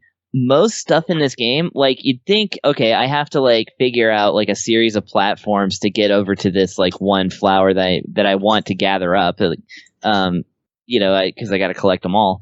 But it's like, actually, I could just like bounce off this wall, jump, you know, like shimmy up this side of this wall, and just like bounce. Yeah, you can actually like create your own paths to getting these hard to reach places, and I love that because you can just mess around in this game and finish it. On top of that, for no reason at all, seemingly, they give you, like, sometimes they will actually give you, like, a cutscene to introduce, oh, here's a car. Now you can, you know, drive it through these rings and run over 30-foot tall chickens, not even kidding, and try to collect some stuff that way. But, like, when you're outside in the coast part of the castle on the coast, you can jump into the ocean, which is gorgeous, by the way. It's a super cool-looking ocean. And you can, like, get in there and just find a submarine and start driving it around. You don't need that submarine. It does help you breathe underwater for longer, because you can't breathe underwater, obviously. And it does keep you protected from the sharks. Which, by the way, if a shark grabs onto George and starts, like, you know, like, eating him, essentially, like, you have 4 hearts, right? So you have, you know, you take damage and can die, but it's such a non-thing. Because you just wake up in whatever checkpoint and you don't lose a single thing. You just keep going. But when they chew him and like start, you know, dragging him around, it makes squeaky toy sounds. I'm like, I love this. Anyways, so yeah, it's just they drop in these little fun things for you to do. And by the way, the submarine is equipped with infinite missiles, and you can take out those sharks, of course, before they take you out. Okay, no problem. Yeah, exactly. And it's just, the game is all about, it's not about levels, it's not about challenge, because, you know, you have your spin attack can take out anything, and they don't throw a lot at you, honestly. They throw the occasional Goomba-style enemy that will slowly approach. Sometimes they just run away from you, and you can, like, bump them off if you choose, like the frogs in the library. But it's just, like, it's so bright and colorful. Like, I invite people to like look up like video or screenshots of this game to just see how like saturated like the colors, and like it's a kaleidoscope of like these set pieces that are just crammed together and make no sense, but you're running in them and you're just like, you know, it doesn't matter, you're just running around having fun. And like I said, eventually collecting these things, which is nice, and that'll eventually get you out. The other thing as well, you know, talking about the janky floaty physics that actually serve the game, the voice acting is so charming because it's not that good, but it's very sincere. All the kids are voice acted, and some of them have the most hilarious, like... Whoa, typing, that was loud. Some of them have the most hilarious, like, quirks, like, and stuff, and, like, the way they stutter through their lines and stuff. It's kind of like Rick and Morty if it was good-natured. Because this game is very good-natured. In fact, I would say, like, the target audience for this game is kids. Like, kids who would have been a little younger than you and me, but like would have grown up on like Banjo-Kazooie or some N64 kind of game. Like this is like the spiritual successor to those types of things, but they figured out how to make it fun without burdening people with, that European nonsense of like challenge. Nice. Well, it's sitting at $14.99 on the Switch and PC. I mentioned it was on Xbox. There's a demo on Xbox, but the game isn't out there yet. That'll be in the future. But Switch and PC right now, $15. What do you think? So this is a very fun romp. It's a short game and not very challenging. So I recommend it to people who just want to cut loose and have a good like time in this weirdly psychedelic, like super charming, cute game for, a few hours. Like it looks like it tops out at about 3 hours, I'd say. I'd recommend it for them. I'm going to personally like recommend this to my sister for my nieces because they always are looking for new games, and I think this would be right up their alley. Nice. I definitely think this is a great game for kids because it's not going to frustrate a kid that can't figure out how to do things, So, yeah. Absolutely a buy it for like a family situation or just a person who just wants to have fun with something lighthearted and not at all serious, but also not bad. Cool. Sounds good. There you go. All right. Next up is Collapse, developed by Glaive Games, published by Overgamez, released December 10th on Xbox One, Switch, and PS4 for $14.99. Collapsed is a post-apocalyptic roguelike action platformer. Hunt your prey through vast procedurally generated levels filled with tough enemies, useful loot, and experience points. Yay. Pernell, tell us about Collapsed. This will be a quick one, so you'll love it. Collapse is a procedurally generated roguelike type game, though I guess roguelike is loosely because when you die, you don't lose your stuff, which is actually kind of nice. At the beginning of the game, you choose one of 4 characters. Each of those characters has a unique melee attack and a unique firearm. I know, right? I couldn't unmute in time. They have a unique weapon and a unique fire. For example, one character's melee attack may be like a scythe that's used to form a ring around them and attack, whereas another might use a lance or a pike, which can be used to thrust out in any of the like 8 directions or whatever. So like more of a shield versus just like a piercing. And as you explore these environments, you're tasked with killing everything in sight using one of those 2 types of attacks and locating the true, quote unquote, true portal. Each area has multiple portals on it, and when you go up to them and try to open them up, monsters will spew forth from inside of them. You have to kill them using your weaponry or evade them using your dash attack or your dash ability. Some of these guys take more damage than others, like spongy damage. When you kill them, they can give you hearts that will heal you. Also, a green tank refill. I have no idea what the stuff is actually called, but it is a carryable item that's always in your possession that can be used to restore health outside in lieu of finding health items on the ground.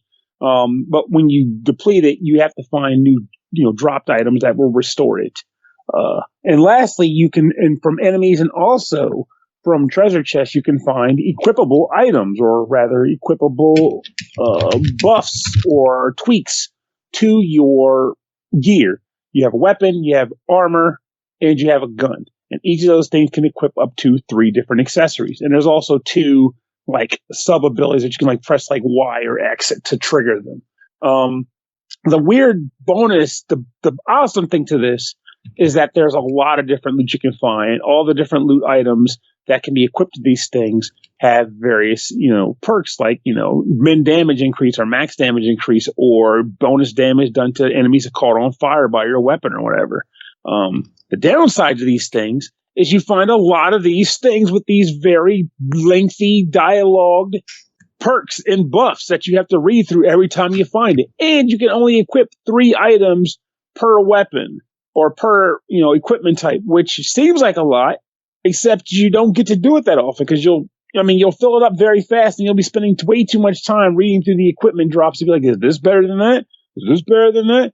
And when you're playing a game that's already primarily built around anything like bullet hell dodging, slashing, shooting gameplay, having to stop for every loot drop to see if it's better than your previous one is kind of annoying. Eventually I get to the point where I'll go through like a level or 2 pick up all my loot and just ignore it until later, and then I'll just decide if I care about this or not. Also, it's worth picking it up even if you don't care about reading it, because eventually you'll come across spaces in the areas where you can craft new items by sacrificing stuff you've already found on the ground to get new things. So all those junk items you didn't want to read, who cares? Just dump them and consider purchased items from a shop or currency for a shop. At the end of each zone, you're looking for the true portal. If you find the true portal after you kill all the enemies that spew forth them, you can move forward to the next environment. If it's the fake portal, you'll get a bunch of loot and have to keep searching. Eventually, one of those portals will lead you to the area boss. Kill it after a bullet hell dance fest, and you will get a ton of new loot. Then you can move on to the next zone. Yay. When you die eventually, though, it's like zone dashing, baby. When you die, you will get spawned back to the main hub environment, where you can take the items you had and put them in storage, or you can spend I guess it's like Ethereum or whatever they called it, on a grid that can be used to upgrade your character for like various elemental damages or buffs or whatnot. But also, you can also unlock new items that can show up on future runs, which is nice. The funny thing about this is that the upgrades you earn are shared across all the different characters you find, but you can't switch between characters within the hub itself. You have to actually load up the file, save file, with a different character. So it's not a killer or anything like that, because it's simple going back to the main menu. But yeah, you'll find yourself wanting to just be able to select the guy immediately and just get going with it or whatever, but you can't. So at the end of the day, it's funny because the gameplay, I wasn't really drawn into the world or anything. And I wasn't being like, oh, wow, that enemy looks really cool. That enemy looks really cool. But when the game got going, I was actually very much engaged with dodging enemies, letting off that fire spray, reloading my ammo because your gun ammo is limited, but you can find drops from enemies. I was engaged with that entire loop, despite the fact that I found myself being like, it's okay. Nothing particular, special here. But it was enjoyable once I was in the thrill of it all, in the seat of it. I just wish I gave two craps about the loot, because again, too much loot for the slots you get, and there's a lot of dialogue or a lot of descriptives related to numbers and percents, which I get. Loot games, that's kind of an MO, but I don't remember having this much grief with Diablo somehow. But when you're playing something with loot, you got to keep it simple. Like, show me green if it's better, show me red if it's worse, so I know whether or not I should mess with it. That's it. Mm-hmm. Exactly. Simplify it. Keep it simple, stupid. Just KISS method all the way. That's right. And I will say that they do the whole thing like on the numbers on the left, where it's like it'll have like the numbers there. But it had at one point I found an item. It had like a compound equation. I was like, the hell is this crap? And I was like, I don't even know why you did that. But but it doesn't let you like compare the equipment. So it's kind of like, ugh, that sucks. That's a really big need. Because like you said, if I find a thing, I want to put the two together. Give me some red, give me some green. Boom, that's better. Toss it. Just let me keep moving. I ain't got time for this. I got guns. Pew pew. Speaking of not having time, we've been going way too long with this shit. $15. What do you think collapsed? Tim's rolling over in his grave right now. Everyone's going so long tonight, and I don't know why. Everyone's just talking so long. And I literally said this will be a short one. I think I was just screwing with you. You son of a bitch. For now, I almost spit my soda out. My work here is done. I give this honestly a try, because it's not, even though I have my gripes about it, like I said, in the midst of the gameplay, I was still enjoying myself. But the game is not broken. It's functional, and the characters are distinct enough that you'll bounce around them as you decide who's your favorite. It's just, there's a lot of games like this out there too. So definitely try it. Cool. All right, next up, Justice Chronicles, developed by Hit Point, published by KEMCO, released December 3rd, Xbox One, Series X and S, Windows 10 for $14.99. In a world on the brink of war, a newly acquainted duo must fight destiny itself in order to save the world from ever-creeping darkness that is threatening to consume everything, and once and for all restore the balance of the world. Chris, tell us about Justice Chronicles. Okay, so Justice Chronicles is another in a long line of KEMCO RPGs. However, I've mentioned this, every time. This is one that is made by Hitpoint rather than X-Create. This is very important for RPG fans who only want to play good RPGs. I'm just kidding.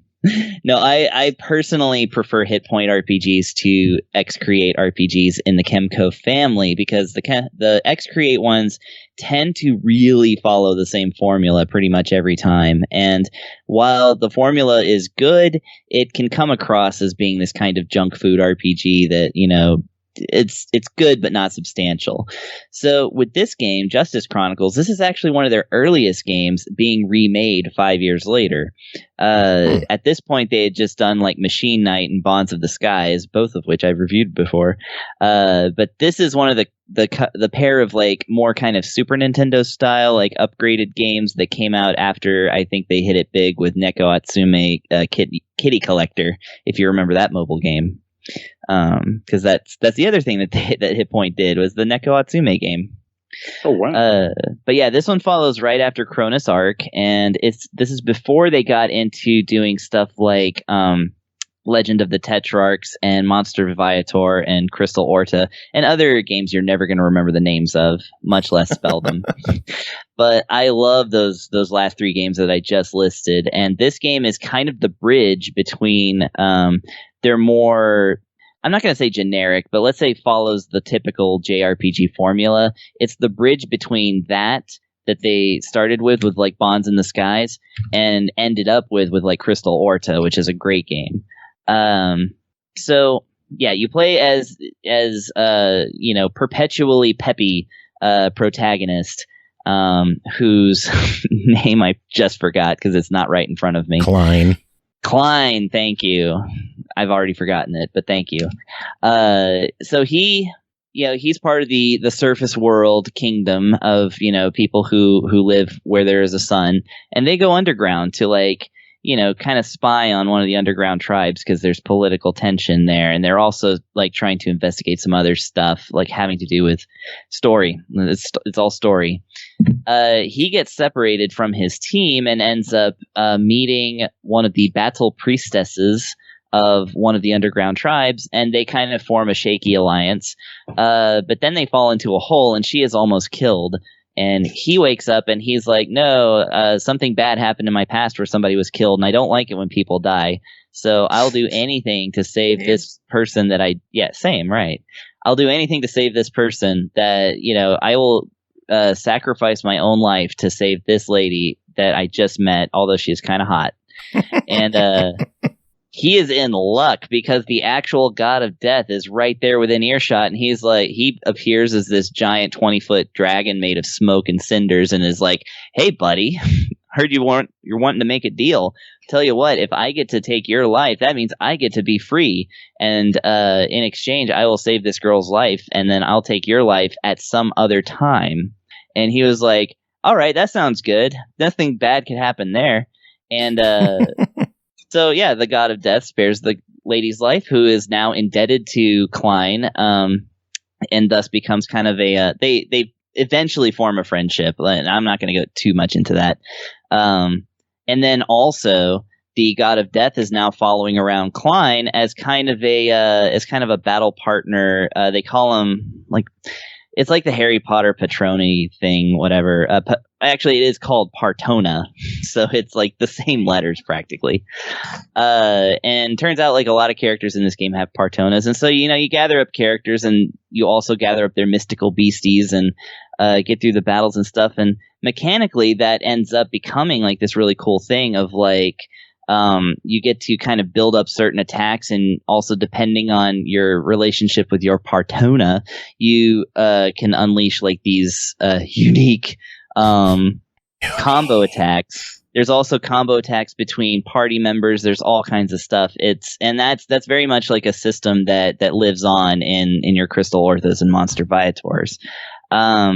Except in this one, instead of like all of your skill points being based on a timer within the battle, it's actually like consumable like HP and MP.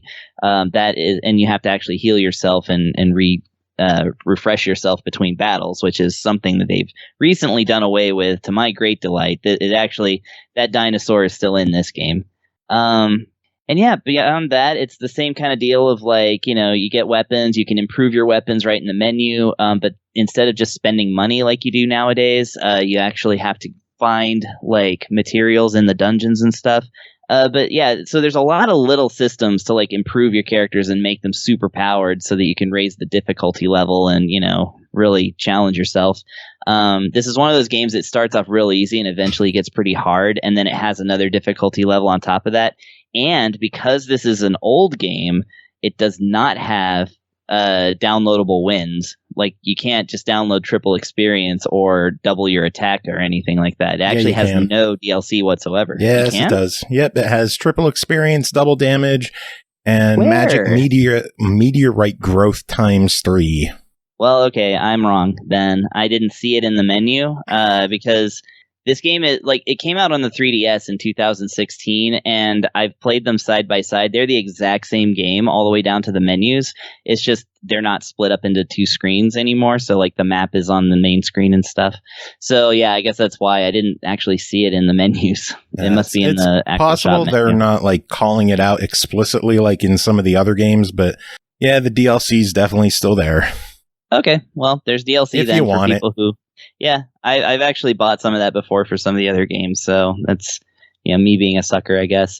Anyway, the main draw of this game and the main thing that people should know about this game, it has much better art than other games that you would see the KEMCO label on.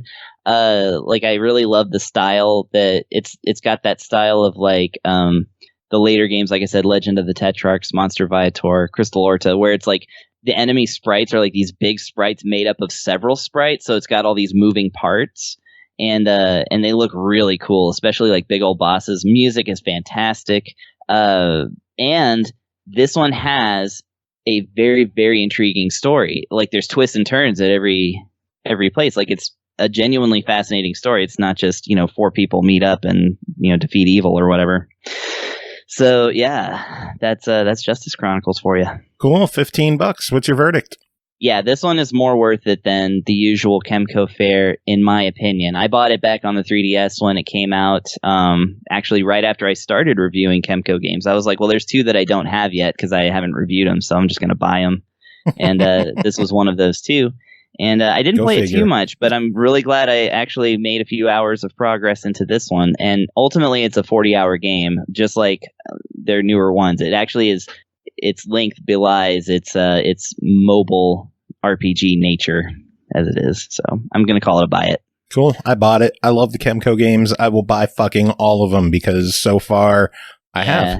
Nice. And the HD like upgrade to the graphics is so welcome after the 3DS. It's very grainy on 3DS, and it has like this whole anime like intro and stuff with a song and everything, and it's just like it's so nice to see that without that compression now. I love it. Oh, man. All right. We got one more to talk about. That's called Sleepin Deluxe Edition, developed and published by Chubby Pixel, released December 3rd on Xbox One for $8.99. Sleepin Deluxe Edition is a first-person action puzzle game set in a physics-based worlds. You'll assume the role of a nice big guy that will need to wake up in order to save the most important thing in his life. Pernell, tell us about Sleepin Deluxe Edition. Okay, so I am strangely torn on this game. So the idea of Sleeping Guy is that his most important thing is his beer. Let's just get that out of the way. Man loves his beer. He's asleep. I thought you said beard, because that's pretty important too with this guy. Well, let's be honest. Yeah, that's probably the second most important thing to him. That's just it's me very in this game. It's me in the game. Yeah. It is me. It's just that's definitely me in the game. I should file for copyright. Sleeping Joe. Just the beer. He has more hair than me, but otherwise, yeah, that's me. Hey, I can share in that plight. I mourn for my lost hair follicles. Come back, friends. I miss you. We had so many. Anyway, enough about me waxing youthfulness. Sleeping Guy is about a guy who's asleep. He's in the process of dropping his beer, and my man's got to wake up because he needs to get his drink on, and also, I guess, save his carpet if he cares about that. And what ends up happening is, in order to wake up, he has to, for whatever reason, kill himself in many different ways in various stages. Like, that is the game. Like, the idea is that you are walking around an environment, and this environment offers you a variety of stages that you can enter and play. So initially, the first level I entered was like a train set that was on a table. It was like, click to enter level. I was like, okay, I entered the stage, and I went in, and I'm walking through a train car. I hit a lever to go up on top of the car, and I'm trying to figure out where to go next. You know, typical games, you're like, okay, I got to walk around. I got to find, but maybe get to the front of the train and stop it. That'll wake me up. But every time I just kept falling off the train. And when I fell off the train, I didn't know what to do next. I was looking around, like, is there another thing to do? And eventually I just walked on the tracks, and boom, I got hit by a train and I died. And I woke up. That was the stage. The stage was literally get out of the train and get hit by it. I was like, okay, that's weird. And then the next level was something similar. And I'm not going to keep going into the descriptions because that gives the game itself away. But essentially, you're going to different spaces and dying. And every level has like a weird like element to it where it's like, okay, they're coming up with weirder and weirder ways for you to like have to take yourself out. And it's like such a weird thing because on one hand, I've never really played a game where that was the goal. But I guess it kind of works in that capacity. Like, okay, I mean, that's usually how people wake up in their dreams. Though why this guy is somehow super resilient for waking up, he's got to do it multiple times. I have no idea. They should call him Super Sleeping Guy. Maybe Mario and Trent. I don't know. But so I do want to give a shout out that they changed the name of the game. The game is originally known as Suicide Guy. And I think it's a much better call to name it Sleepin' Guy. Just, you know. Oh, I remember that. Yeah. Yeah, I was never a big fan of the name of the game. I concur. And honestly, I'll be blunt. That was a part of why I originally was kind of like hazy about it up until I was like, maybe that's why they tried to do the change they did. Because the idea of a game where you're killing yourself, I'm not too fond of that. But I do get them wrapping it around the concept of you're asleep and you're trying to wake yourself up. Because I can't speak for everybody else in this podcast, but I have had dreams where I'm like, I got to get up. And there's only two ways you can do it. Get really happy or die in the dream.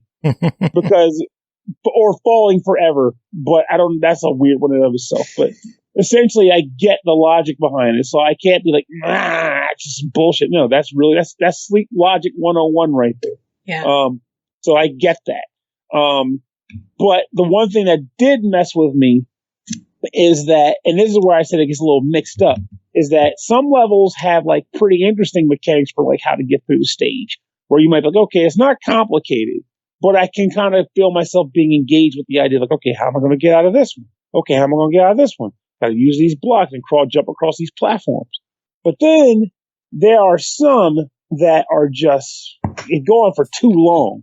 And the best example of this, as much as I hate that I've been giving this away, but I think it's important to convey this to me or to the listeners, is that I got to one level that was a straight up Super Mario Brothers, like, oh my, hey, it's like the Mushroom Kingdom. There's like wacky question blocks and like a dead piranha plant, because obviously piranha plants were alive. They'd eat you, you'd wake up. But so they were like dead piranha plants, and you're trying to figure out how to wake up. But for as lengthy as the level was, the majority of it was like taking question blocks from the sky and walking them places and letting them go. And eventually you got to the point where you had to have like 2 or 3 of them to cross a platform or cross a ravine. But to get them there, you had to grab a block, move it all the way over the room to that side of the stage, then leave and come all the way back to find the second one, and move it all the way back.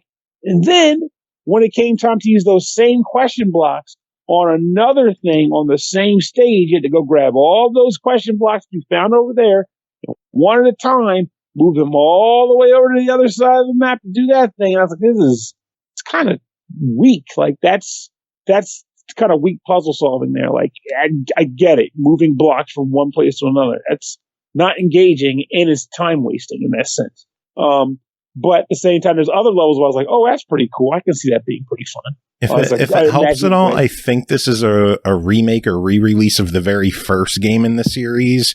So that might be why some of the mechanics are more simplistic as opposed to some of the later releases. That makes sense. Then, yeah, like the later levels, some of the other levels might be like, oh, this is pretty cool. And that one's like, oh, this is totally from the old style. In that case, I get. And there's like 32 stages or so in this game, too.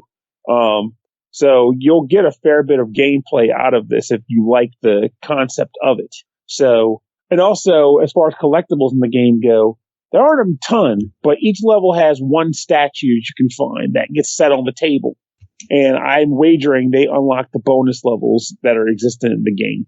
Because when I went to finally check the bonus level zone, 3 were unlocked and 3 weren't, which gave me the impression they must have gotten unlocked by all the statues I was finding. So, all in all, I would say that you're not going to be mentally taxed by this game in any way. But at the same time, I will say it's kind of nifty to go to, like, where are they going to, what weird set pieces are they going to set up next? What set pieces are they going to set up next? How am I going to get out of this gym? And that was something I kind of enjoyed about going to each in respective level in this game. So, but with that said, even with the name change and the theming change, if you don't really feel comfortable with the idea of literally finding ways to kill yourself in a game, do not pick this game up, because the dream concept won't mask that vibe if you're kind of skeeved out by it in the first place. So that is my warning to players. Otherwise, as it stands, it's $9. Try. What do you think of it? Solid try. And Joe's like, yes, stop it. It's been over 2 hours. It's been 64 years. Show Me still has another 20 minutes with Glenn Case to do a Monster Rancher review. So nice. Like, the show's still not over yet. You fuckers still got to put up with more. But yeah, that's it for the PartyCast portion. Big thanks to Will Brierly for coming on and chatting about Nude Volleyball. Game's fucked up, people. Go check it out. Comes out Friday. Yeah, it's fucked up. And stick around for that Monster Rancher review, because, folks, I want to know how that one goes. So, well, they'll find out right now. All right, moving on. We got one final game to talk about tonight, and we are bringing in our good friend Glenn Case. Glenn, how are you doing? You know, I'm $10,000 richer, so that's good. I heard you're $10,000 poorer now. Well, that's true. I've pretty much spent it all on. I was going to say booze and drugs, but no, it really was debt and a few fun things, though. I got the Forza Horizon 5 Ultimate Edition, so there's that. Worth it. Did you get the treasure map, too? I did not get the treasure map, because part of it to me is I love the exploration, and I don't want to spoil that part for me. Treasure map is the first thing I do, just because I want to get all the fast travel boards, so I can get free fast travel anywhere I want to go, and then I want to get the house that lets you fast travel anywhere. That way, totally fair. I don't have to drive 400 miles to get to an event when I just want to get to a friggin' race. See, but then half of the fun for me is having Rachel play, who's not a gamer, and she quote unquote goes rogue, which is basically just like going through the fields and plowing through fences, and in one case, really being excited when she was able to go head on with a train. And I remember you talking about that. Yeah, she yelled out, "I win!" Because she went head on with the train. So, like, that's part of the fun. It's like, yeah, no, let's do all of that driving. Let's see what you find while you're driving here, babe. Speaking of winning, you won. We chatted about it on the show. Me, Jacob, and Aki, we talked about it when it happened. But you're a big winner in a contest recently, huh? It's a first. Well, I don't know if it's a first, but I certainly didn't go into the Everybody Loves Chowder song thinking that I was going to win. I just thought, I'm going to try to make this as good as I can. I'm going to try to make it a fun song. And then I was really concerned with about 1 minute and 26 seconds left. It looked like my submission had not gone in. Ooh. Like the YouTube link said that it had already been used. So I'm guessing I hit submit twice is probably what ended up happening. But I wasn't. I was concerned because I didn't get like a thing that confirmed it. So I was kind of bummed. And I went, and because I wasn't sure, I'm like, well, I'm probably not going to win anyway. So I'm going to go take a bath. And I was in the bath, and that's when I got the text, which I conducted my phone call from the bath. Sweet. So there you go. That's a little bit of inside information that no one else had heard up until now, and now nice. It's just you and your We got the exclusive details here on SML. There you go. And I'm partially like testing, like, is this real or did someone find my information and are they just like punking me on this? But no, well, it turned out it fits with the theme of legit. the episode because earlier in the show we had the developer of Nude Men's Beach Retired Volleyball League. Oh my goodness gracious! Yeah, that sounds adventurous. There's a good way to put that. It is crazy. It'll be out later this week on Steam. You'll have to keep your eyes open for it. It is, and I'll keep my ears open to know whether it was a buy it or not. Yeah, you'll find out soon. Yes. Although I guess your listeners already know. They know, but you don't. Yeah, it's true. So that but we're going to find out what you do know because you got a game to talk about. I do, and I'm so excited. I've been wanting to tell people about it, and I've not because reasons. But Monster Rancher 1 and 2 DX for the Nintendo Switch. Yes, let us get into this one. I'll give all the details. Like Glenn said, Monster Rancher 1 and 2 DX, developed and published by Koei Tecmo Games. It released December 9th on Switch and Steam for $29.99. The legendary Monster Training duology Monster Rancher and Monster Rancher 2 is back. That's all the info they gave us. So, Glenn, tell us, what is this game? For anyone who doesn't know, people these days might end up calling it the Wish.com version of Pokemon on the PlayStation. That was what it was back in the day.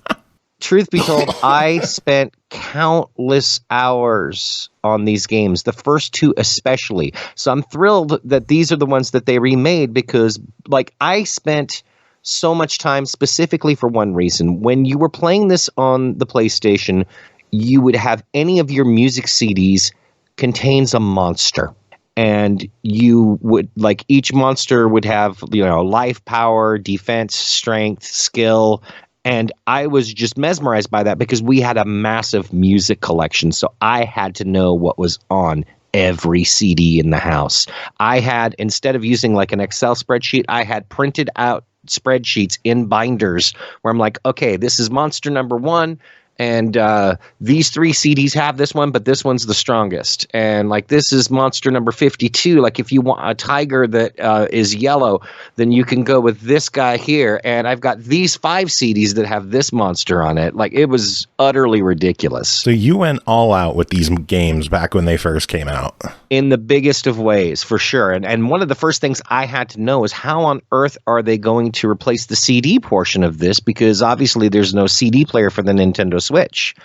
And the answer is they have a gigantic database where you would put in a CD. You now put either the title of the CD or the artist name for the CD. And how many CDs are in the database? I could not tell you for sure, but it's a lot. And there's a lot of them I haven't heard of, but there's plenty that I wanted to check to see if they had ones from my personal collection. And like even Adele, you look up Adele, she's not in there. But you have these random artists that are just obscure as hell that I've definitely never heard of. And they are in there. It's a very bizarre database. And the first thing I would say is if Tecmo wants to approach me, I will happily provide you with like CD information or whatever you need so we can beef that database up. There's plenty that's in there already, but there's a lot of stuff that's missing. And so that was one part that was a little bit of a letdown. But the crazy part of it is that even when you and you can choose a random one too. So if you don't know which CD you want to choose, you hit the random button and it just picks a random one. And that's helpful for people with decision paralysis. Yeah, if you have decision paralysis, just hit, and if you want just something chaotic, then just hit that button and boom, it'll come up. One of the other things back in the day when I was playing these games that was especially interesting is you'd have, because again, we had such a large database of it, I discovered that there was a certain number of what you would call normal monsters, but then they programmed special monsters to only be recognized when you put a specific CD in. So back in the day, at least, there was only one CD in existence that would give you a dragon. Oh. And that dragon would be found on REM's album Monster. Fitting. That makes sense. So incredibly fitting. And I know for a fact that they had to have been thinking of this stuff because another one was the album by The Clash, Combat Rock. It's called Combat Rock, and your monster's called a tank. And it's a worm ? and it's camouflage in color. All right, now you mentioned the dragon with REM. Did they add anything from Dragon Force to the library, and do they give dragons? I'd have to double check to see at this point in time, because here's the other bit of it, though, is I did notice that not all, well, right there in their CD thing, they say that the monsters you're expecting are not necessarily going to be on the discs anymore. And I discovered this firsthand because I started going back through my CD database, and I checked some of them against it to see, are the monsters, like if you grew up and you used a specific CD, are you going to be able to use that same CD and get the same monster? And the answer is almost definitely no. So you're starting from scratch on that. Like if you expected to get a specific tiger from a CD, that ain't probably not going to happen anymore. So all your notes are outdated now. Yes, they are. Years of research. No! Down the toilets. But there is the exception of the ones that are super special, like REM's Monster. It does still give you a dragon. Teenage Fan Club's album Grand Prix, which was one of only 2 music CDs that would give you what was called a disc monster, still gives you a disc monster that happens to be called a radial and looks like a tire. The album's called Grand Prix. There's a car on the cover. Again, this is clearly intentional on their part. NXS's album Kick still gives you a monster called a goal, and it's a soccer ball. Nice. So, like, specifically, the super special monsters seem to be more or less the same, which makes sense because, but the difference is I had to go out and buy these albums in order to get them. And we were so obsessed with it that I went out and bought CDs of music that I did not know because they had special monsters on them. Wow, that's dedication. It was, and it turned out that in many of those cases, they became favorite albums just on a whim. Like, it just happened to be really decent discs, too. So, go figure. Like, Teenage Fan Club's Grand Prix is an example. I'd never heard of them, really. I adore that album, and I would have never bought it had it not had a special monster on it. So, go figure.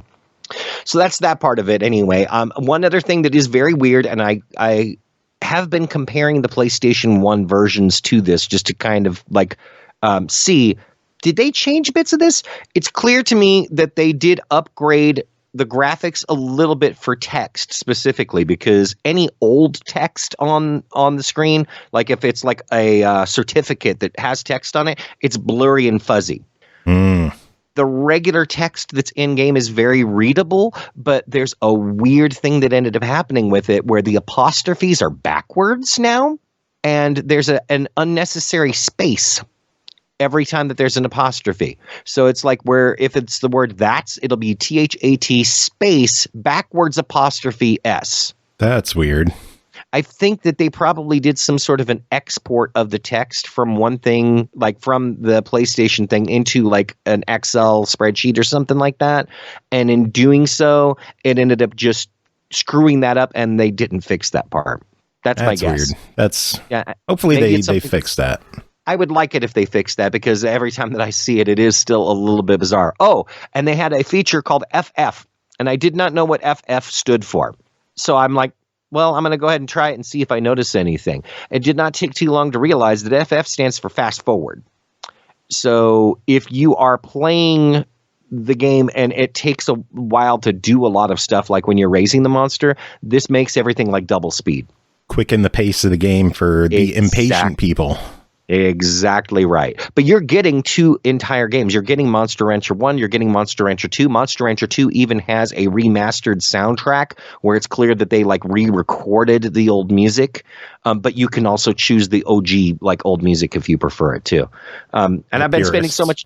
Yeah, exactly. I've been spending so much time on that, I've not talked about the game itself. The idea behind it is that you are going to raise a monster, and then you are going to fight that monster against other monsters, very much like Pokemon. In both cases, this is basically digital dogfighting, which sounds bad, but that's really that's their purpose. That's what they were born and bred for.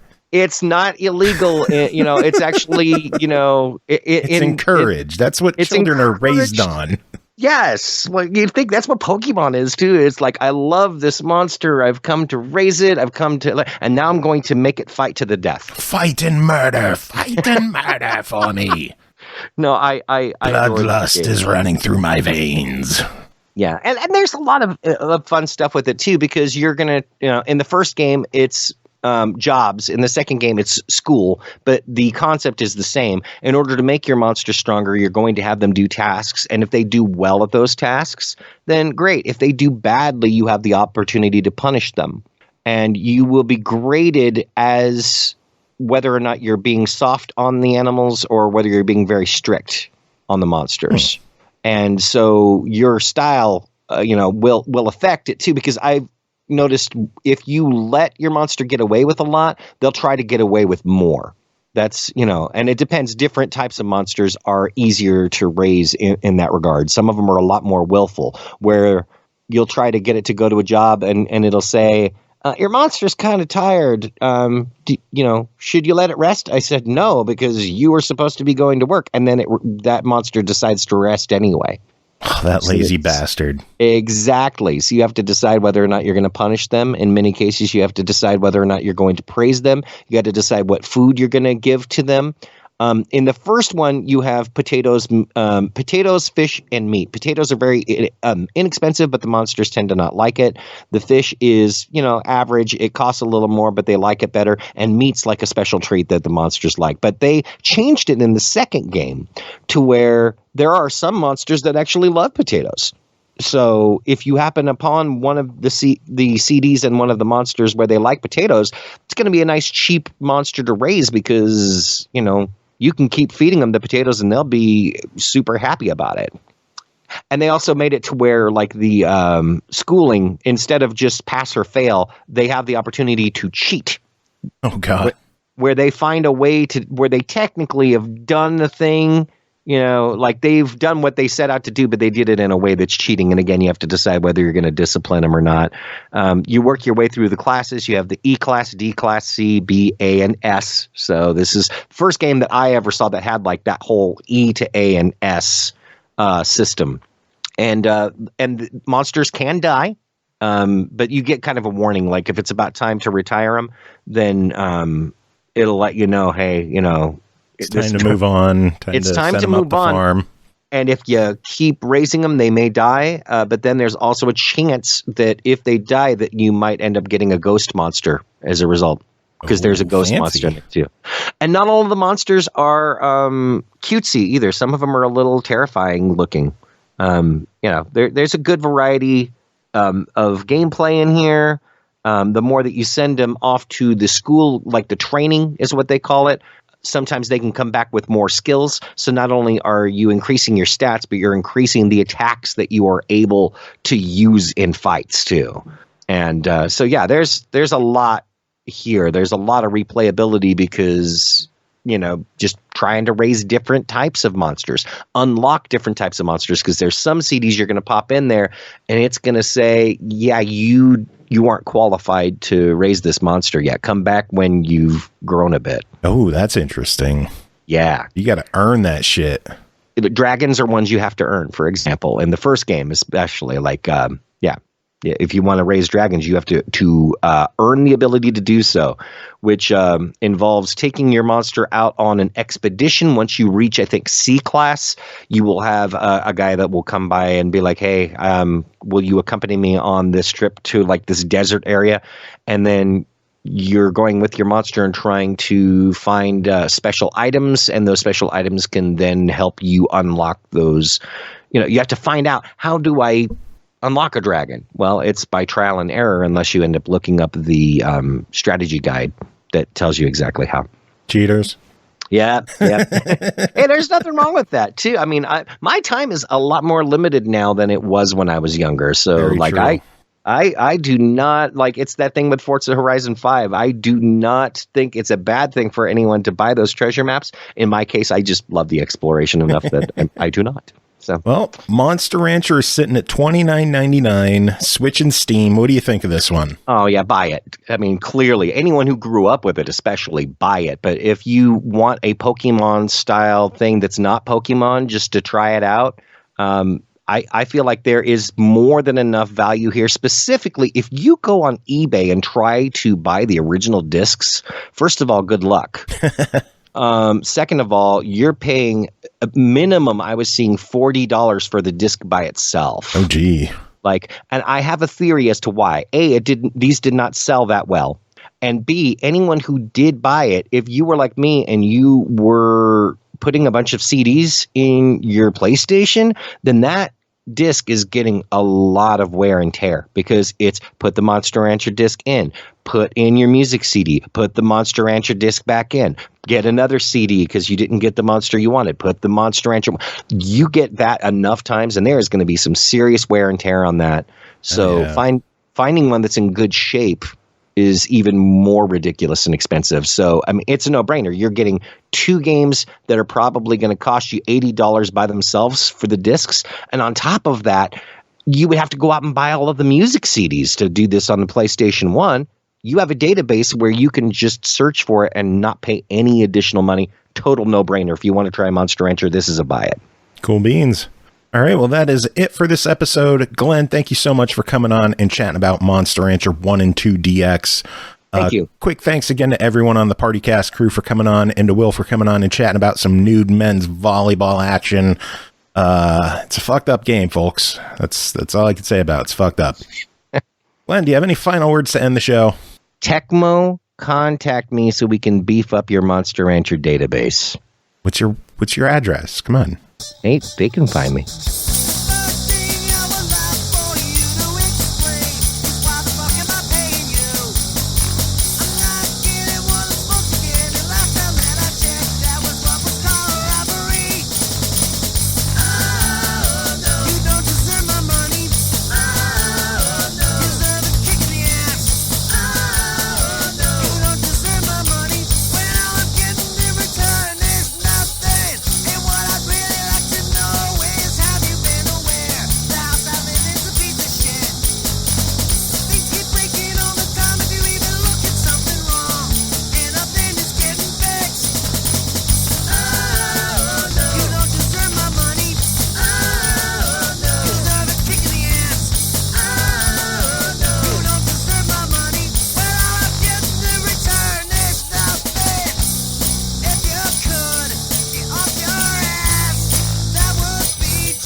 fucking idiot. And he's a fucking idiot.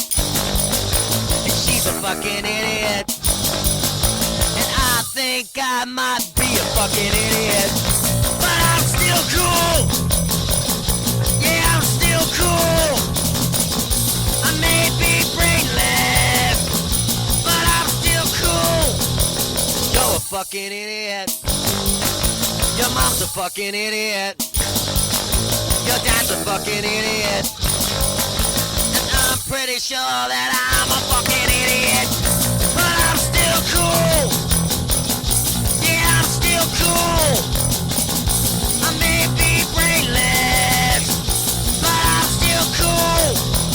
You're a fucking idiot. Your dog's a fucking idiot. Your cat's a fucking idiot. And I know for a fact there were a bunch of fucking idiots. But I'm still cool. Yeah, I'm still cool. I may be brainless, but I'm still cool. Yeah, I'm still cool. Yeah, I'm still cool.